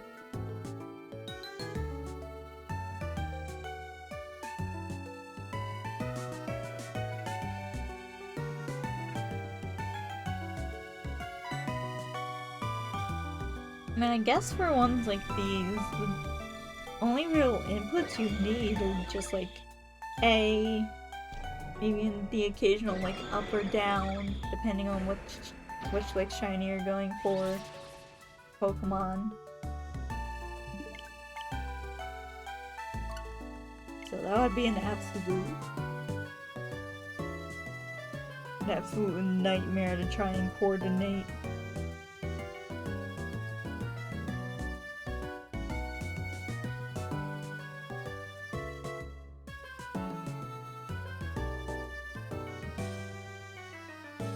And then, like, if they actually catch the shiny, then they'd have to try and save.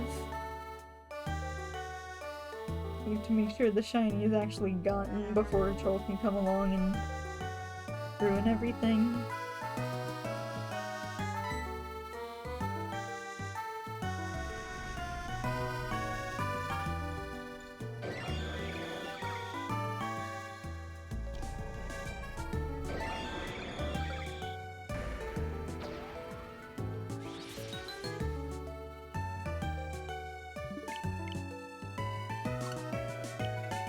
Wonder if anyone's actually tried that.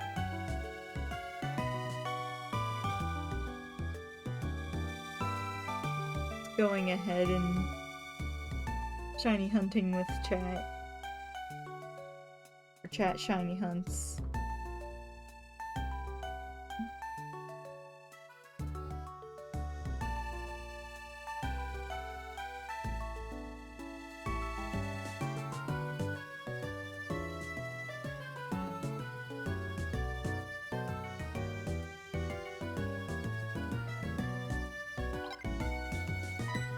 Not mean to turn on the focus.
Sometimes I feel like I'm forgetting to hit the add button. And maybe I am. Sometimes. Honestly, I can't tell.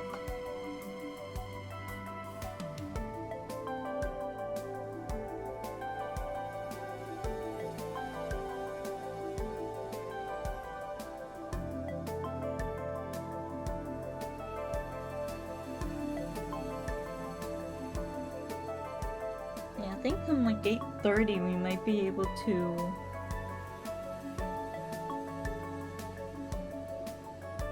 hit 400.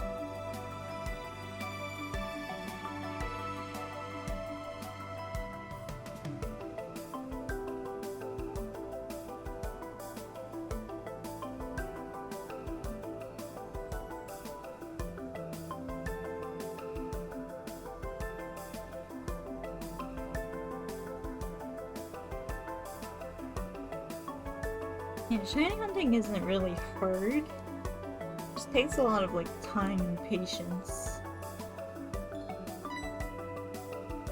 Definitely not for everyone.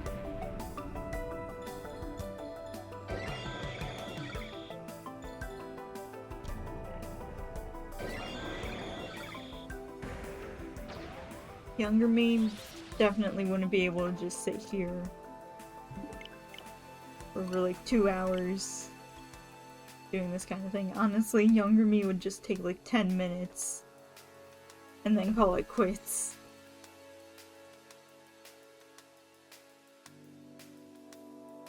Younger me had zero patience for anything.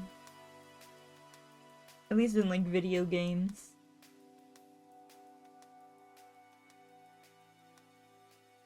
Like, I was always trying to like speed through a lot of like story heavy games. I don't even know if I read through them.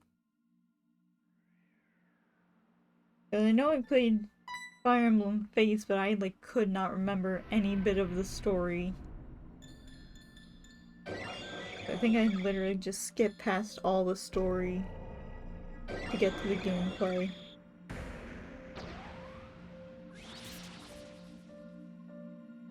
And of course, when I was younger, if I tried to play any sort of like Sonic game, I just kept failing over and over. I just sort of put it down and left.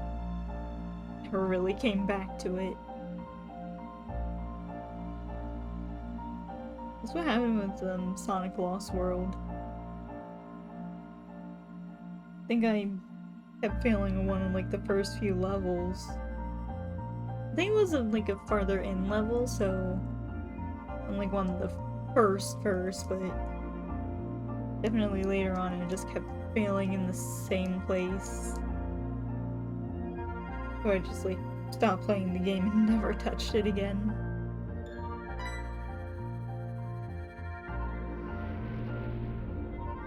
That's why I never played many Sonic games as a child.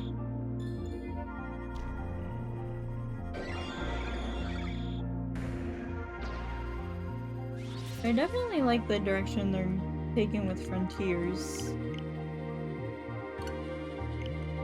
I think it feels like a mix of like old and new.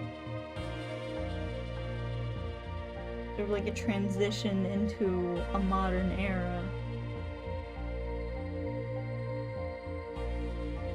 Where like linear levels are sort of being phased out or not as like prominent.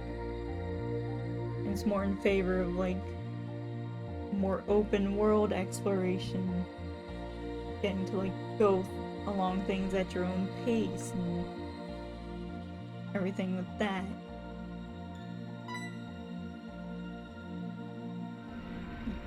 Like open world seems to be like this sort of era of gaming.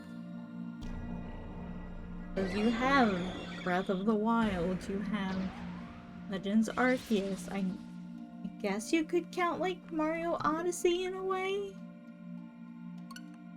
That's sort of like free roam. Do things in any order you want. You have Scarlet and Violet, you have Sonic Frontiers, which are all these like open range, you're free to explore kind of thing.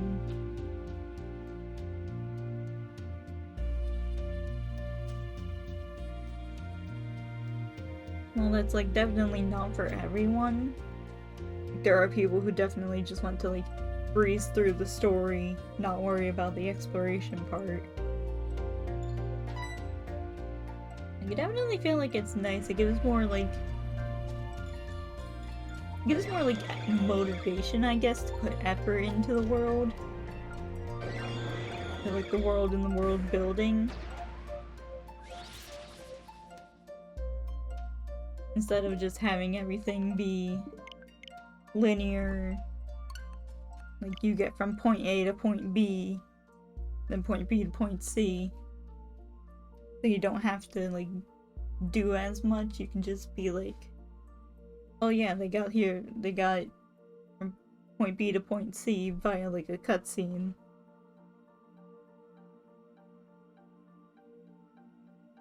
Or something that happened like off screen. Like open world sort of forces you to put more care into that kind of thing.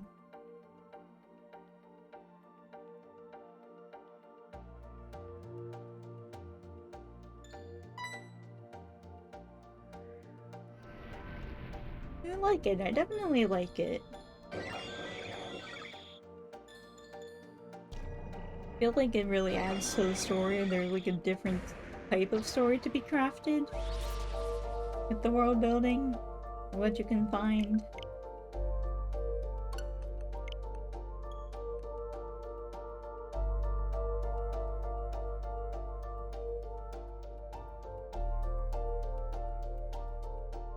Like if you have some form of like ruined structure that puts thought into, like that makes you think like, oh, what happened here? What happened to this structure that made it ruined? And you can sort of explain that with lore. Yeah, so sort of what like Splatoon does, where, or at least Splatoon 3, where like presents you with all these different areas. And then through, and like as you go and complete levels, you go and get lore that's like, oh yeah, this is what happened. This is how all of this came to be like this.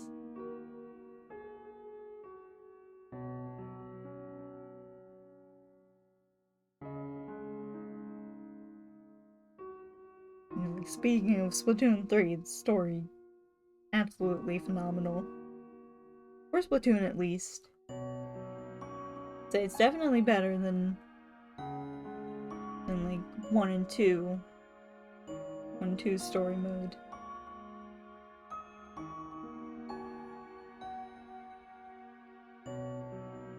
Definitely want to know if we'll be able to get like more with Mr. Grizz. Because he is still like implied to be alive. Because like in the end credits, he's just kind of floating in space.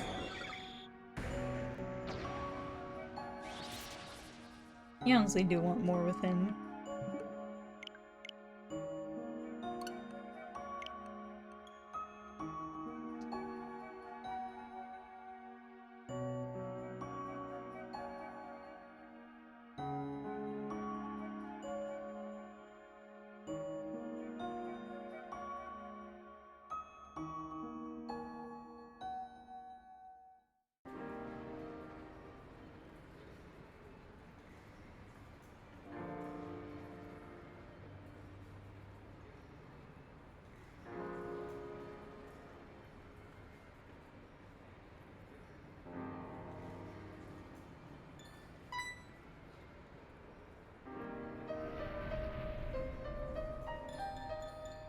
Honestly, I feel like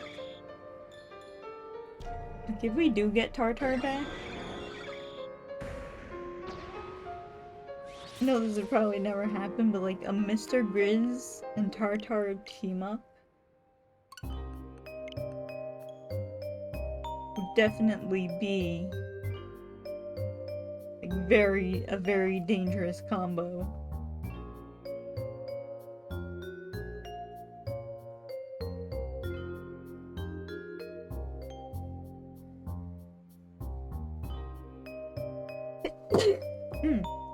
Sorry about that.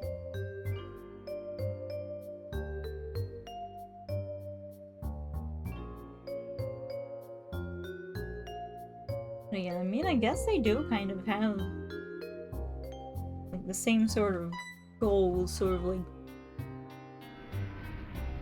restore humanity, or you know, like sort of reset the world in a way.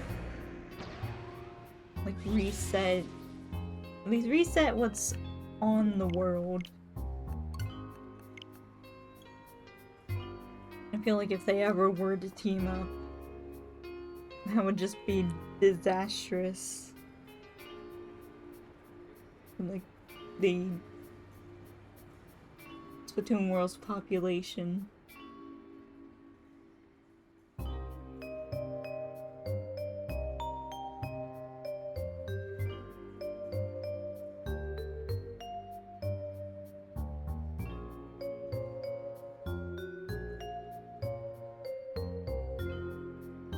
So I guess Grizz is kind of like not going that path anymore.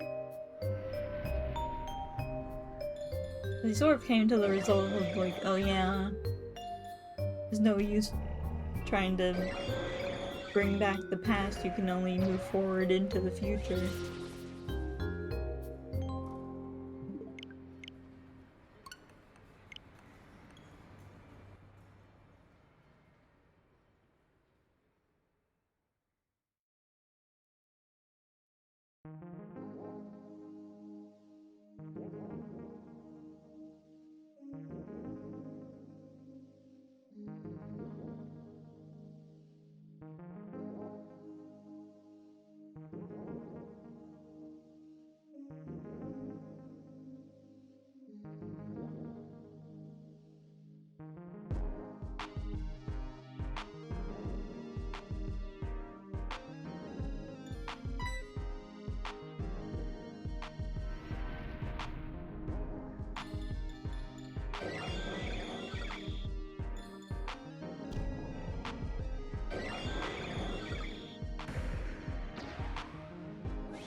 You know what I sort of thought about for like the DLC?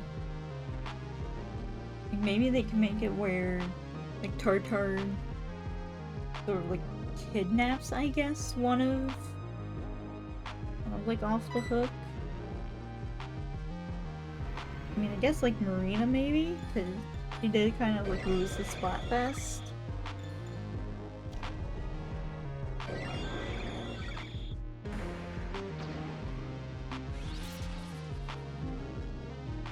Maybe like Tartar would kidnap Marina or something. And like Agent Nate and Pearl would probably have to go and like save her. Something like that, I'm thinking.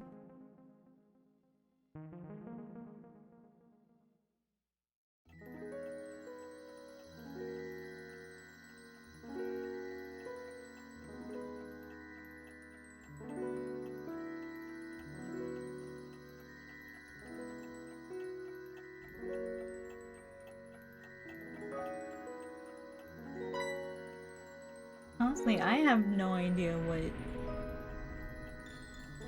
DLC could even be like, because all we got was just like the silhouette and announcement that there would be large-scale DLC.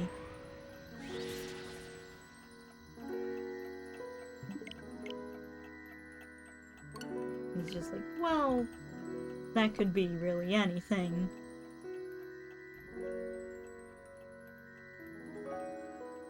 Yeah, definitely before before 9 o'clock, I think we'll be able to get to 400.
Yeah, I think maybe...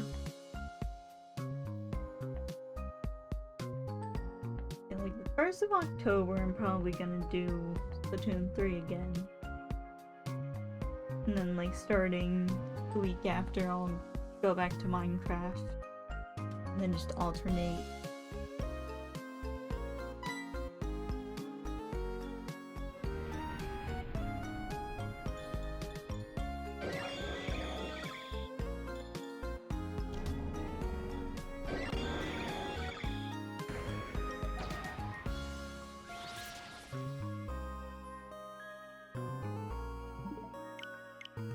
That's 3:50. Right at 8 o'clock, man.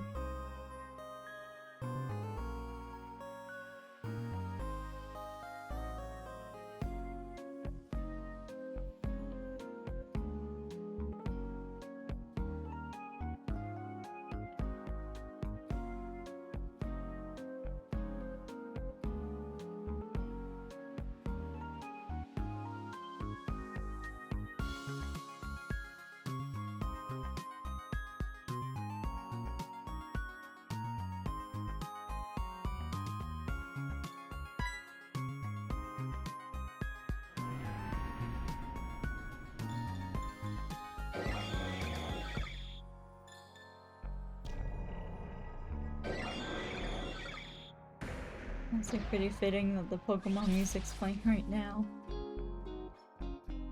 I should say the remix of Pokemon music.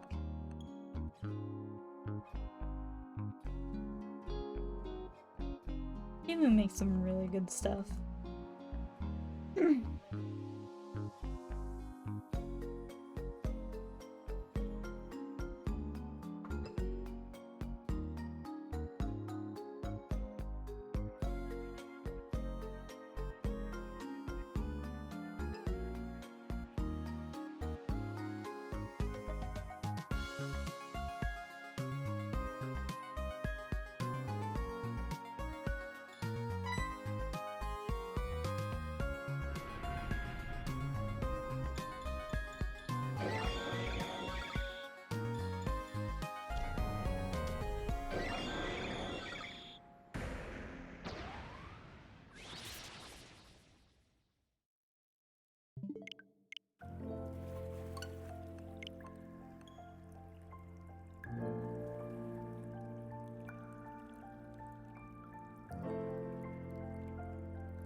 skybox for this area.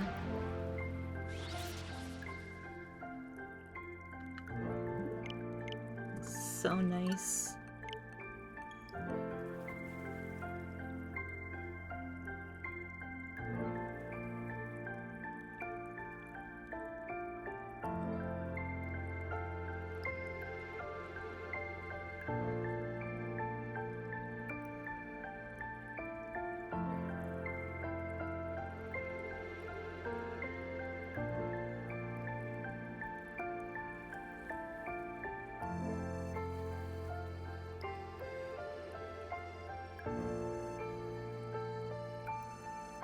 I do have to wonder, like, why is the Hall of Origin, like, why are the stairs to the Hall of Origin start, like, the entrance to the cave? When Legends Arceus, they started at the very back of Spear Pillar.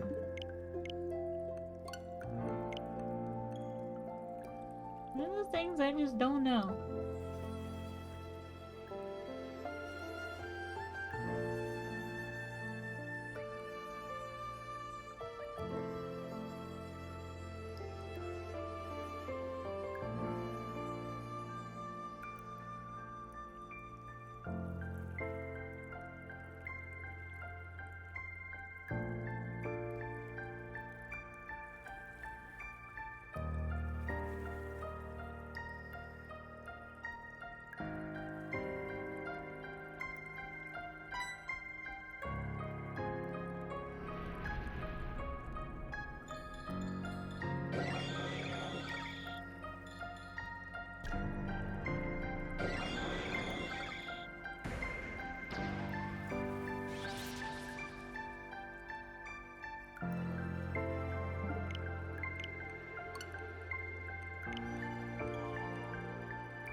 Now, going back to Splatoon 3 for a moment, I feel like they've been giving us a lot of the same, like, map mode combos for, like, the ranked modes.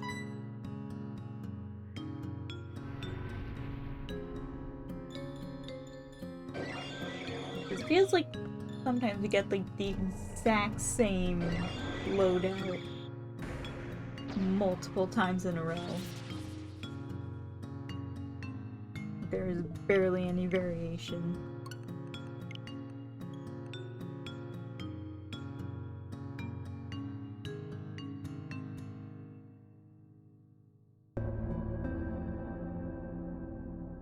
I get there's only like 12 like maps in game right now, but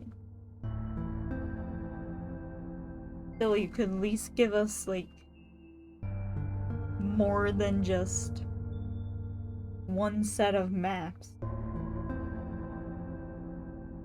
every so often. Like, I've seen hammerheads for tower control so many times, like Malcolm Alert for splat zones.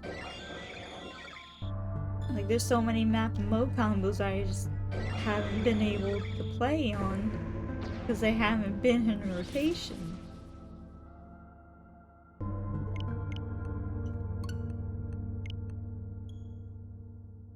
Like, I don't know if it's like automated, like computerized.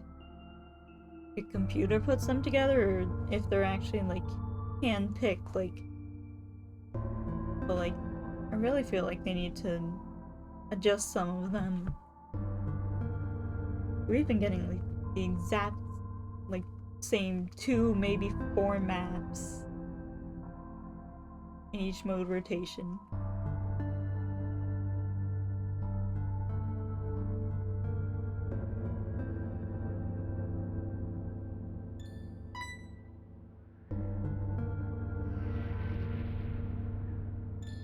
I mean, like, I do only really play tower control and splat zones because those are the ones I'm good at. Or at least decent at.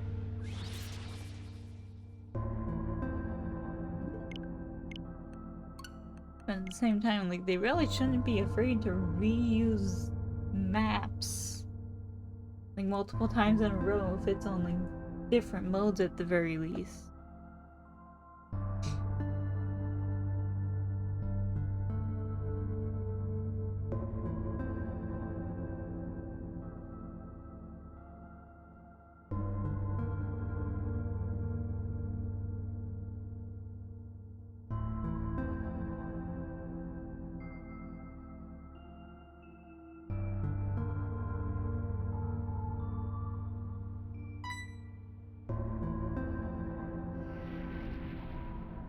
See, this is why I only want to do like 100 per stream, 100 resets per stream, because it feels like any more and I just run out of things to talk about.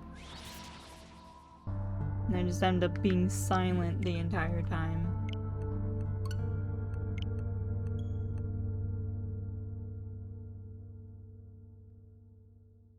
Not that I like want to be silent, it's just that I don't have any interesting topics to talk about.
Why did I almost reset there?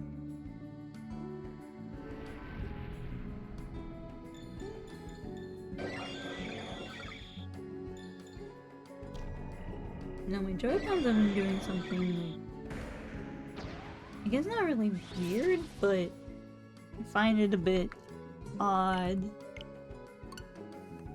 Because, like,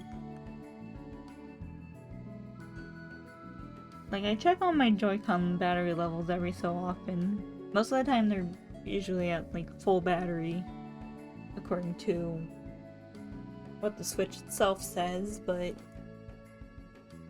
I don't really play for too long at a time.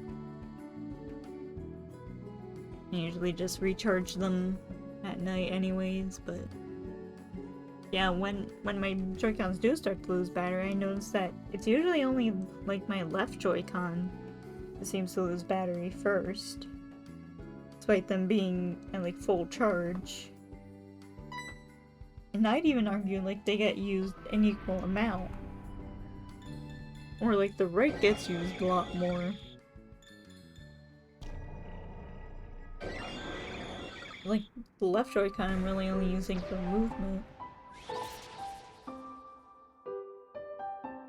Especially when it comes to playing Splatoon 3, because, like, right is movement, and left is movement and, like, going to swim in the ink. And the right Joy-Con is, you know, using your weapon, using your sub-weapon, using your special, jumping, camera, all that other stuff.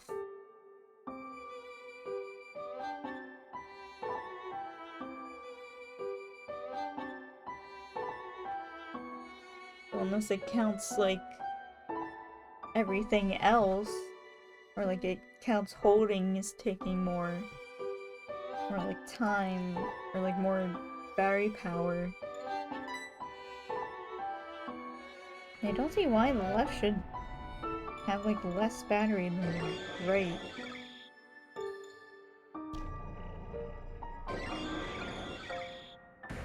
I have it, like, twice now.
Nope, what? Nope, we were on 370. Hold on. Alright, there we go.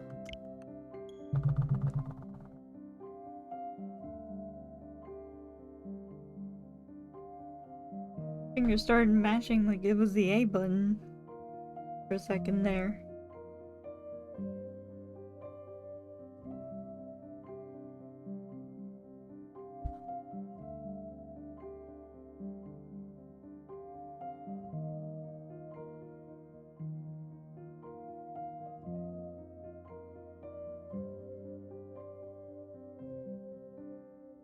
Accidentally added a lot more than I need to.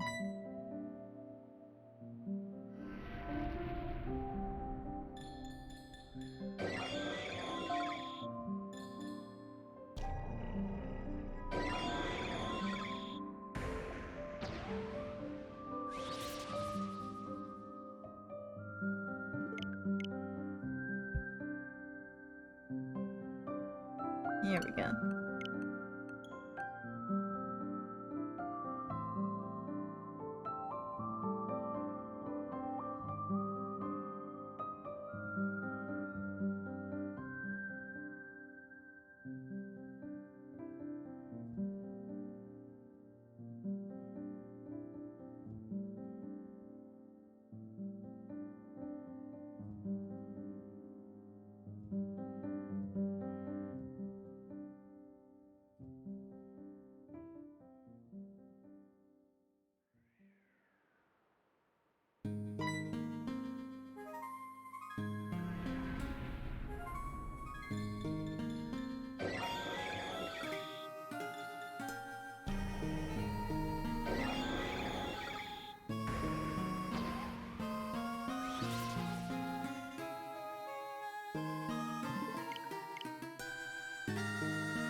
Yeah, I can definitely tell this one's gonna take a while.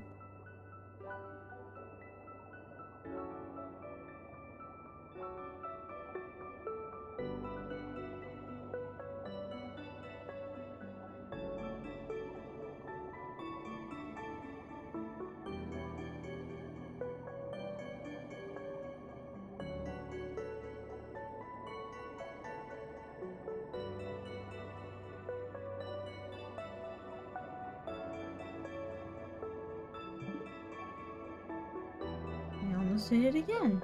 Why do I keep doing that?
Honestly, I'm getting a bit tired.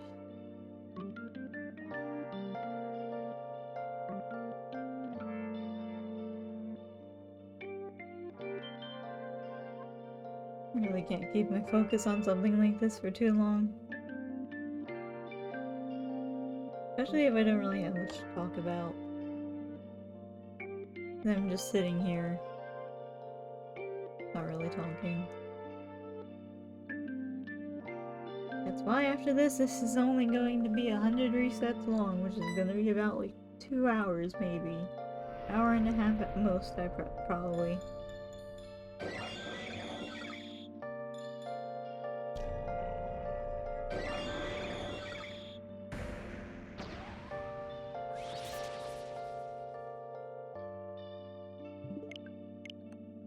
If it ends up being like an hour and a half, I might do some other game. Switch over to something else.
In-game remixes for A Hat in Time are so good.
I honestly want them to kind of do a sequel to A Hat in Time.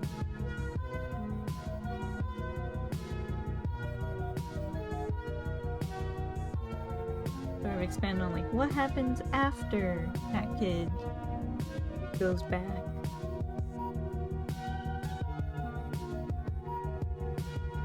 Like what happened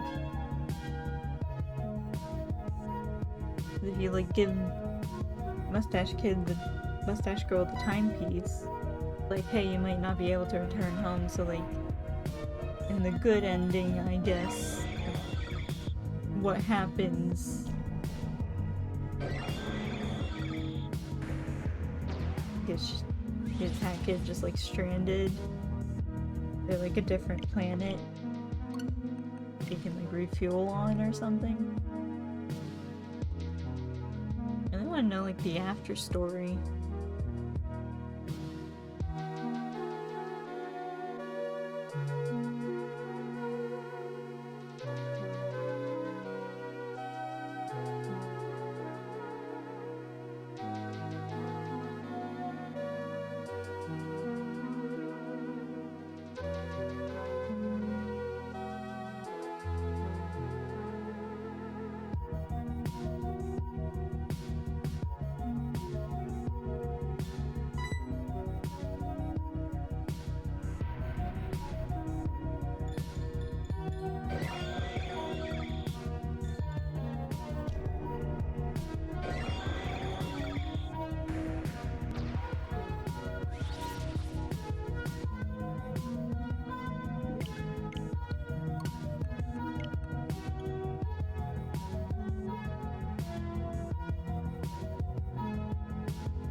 The Deltarune songs can just cut abruptly.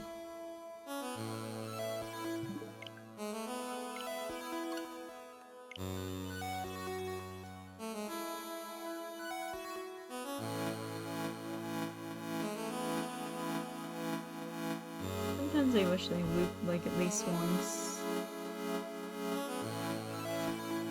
But I guess it's easier to just cut them off so that it makes a perfect loop when you put it in the game.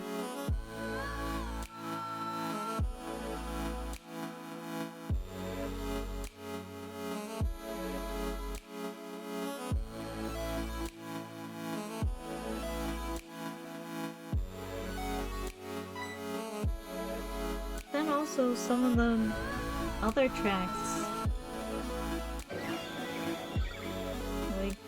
endings to them where they like sort of fade out, or not really fade out, sort of like hold a note for a little bit.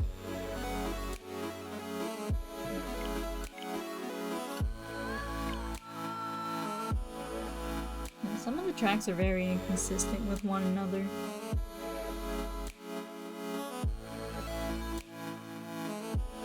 doesn't really matter, so it's poppin' music. And I honestly can't wait for Chapter 3, 4, and 5. Those are gonna have really good songs as well.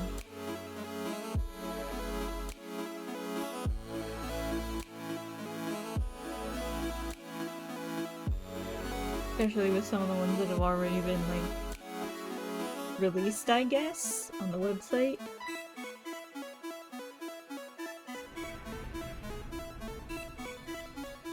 Or have at least been previewed.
This is honestly one of my favorite B-side tracks in Celeste.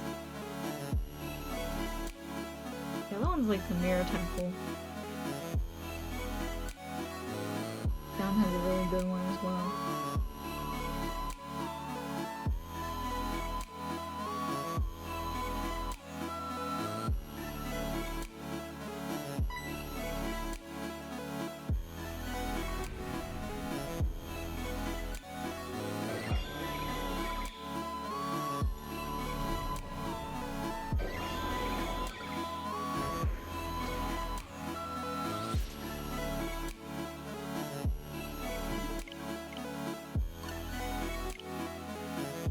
Like the normal tracks, I really like the thing with Spirit of Hospitality for a while.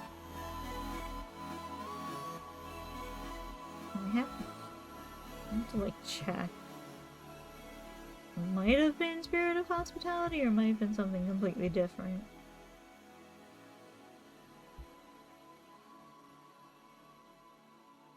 Oh no, Scatter and Lost, right.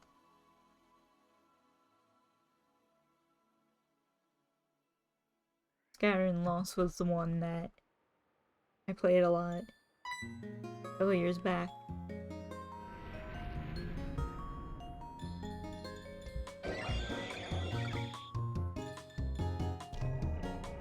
It goes from like the theme you hear while you're like cleaning up the hotel.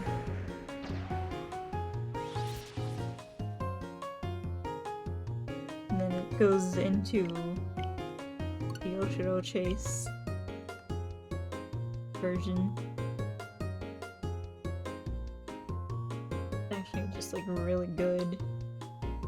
How the transition is. I guess it's not really a transition, it just kind of drops the drum beat all of a sudden.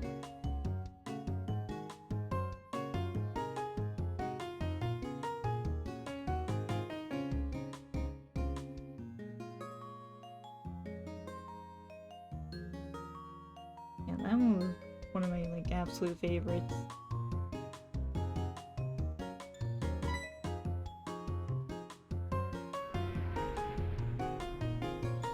It's a bit too like drum heavy and beat heavy for me to put in the playlist.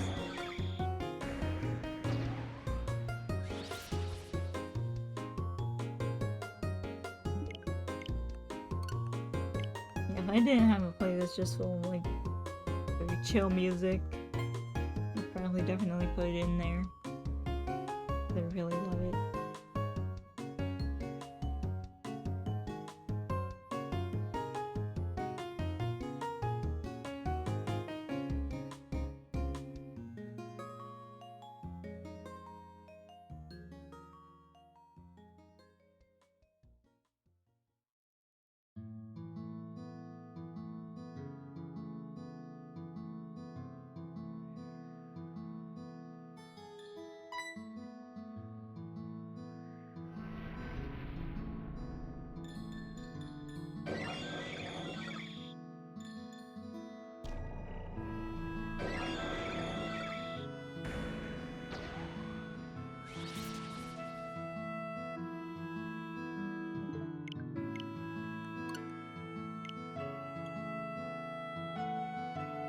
Final year reset's coming up.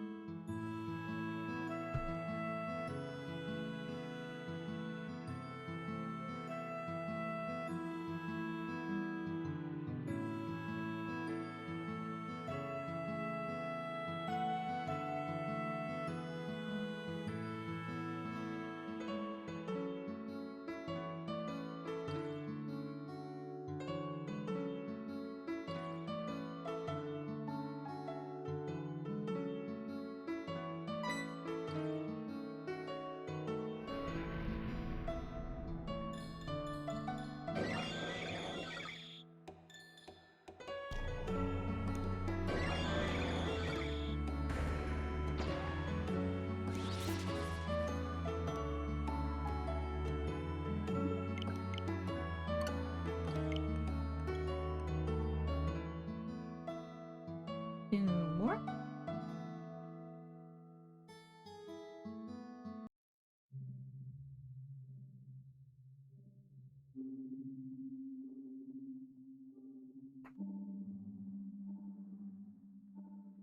This one is Labyrinthine?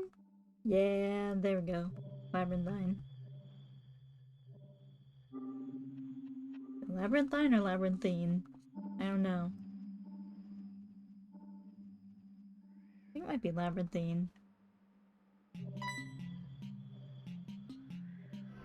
I honestly don't know. I've never heard the word before.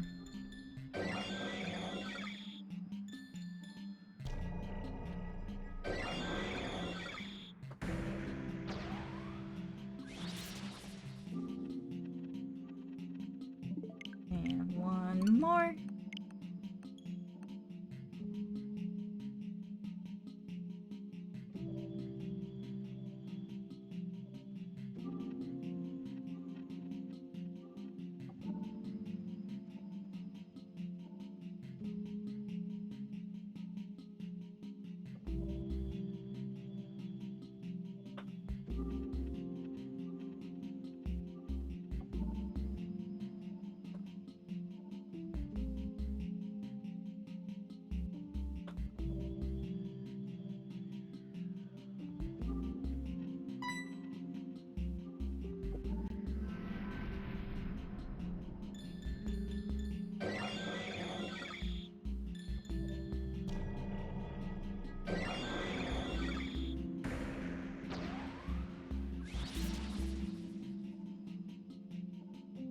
And that's that. So we're currently up to 400. So I'd say that's a good place to stop for today. So thank you to everyone who came by. Thank you to anyone who might have followed. The next stream will be tomorrow for the Splatfest. Gonna do some regular turf wars. And then do some tricolor once that switches over, since it switches over in the middle of it switches over in the middle of when I'm streaming. Yeah, thank you to everyone for coming. I have no one to raid, so let you all scatter. So, without further ado, I guess I'll go ahead and end stream. Bye bye!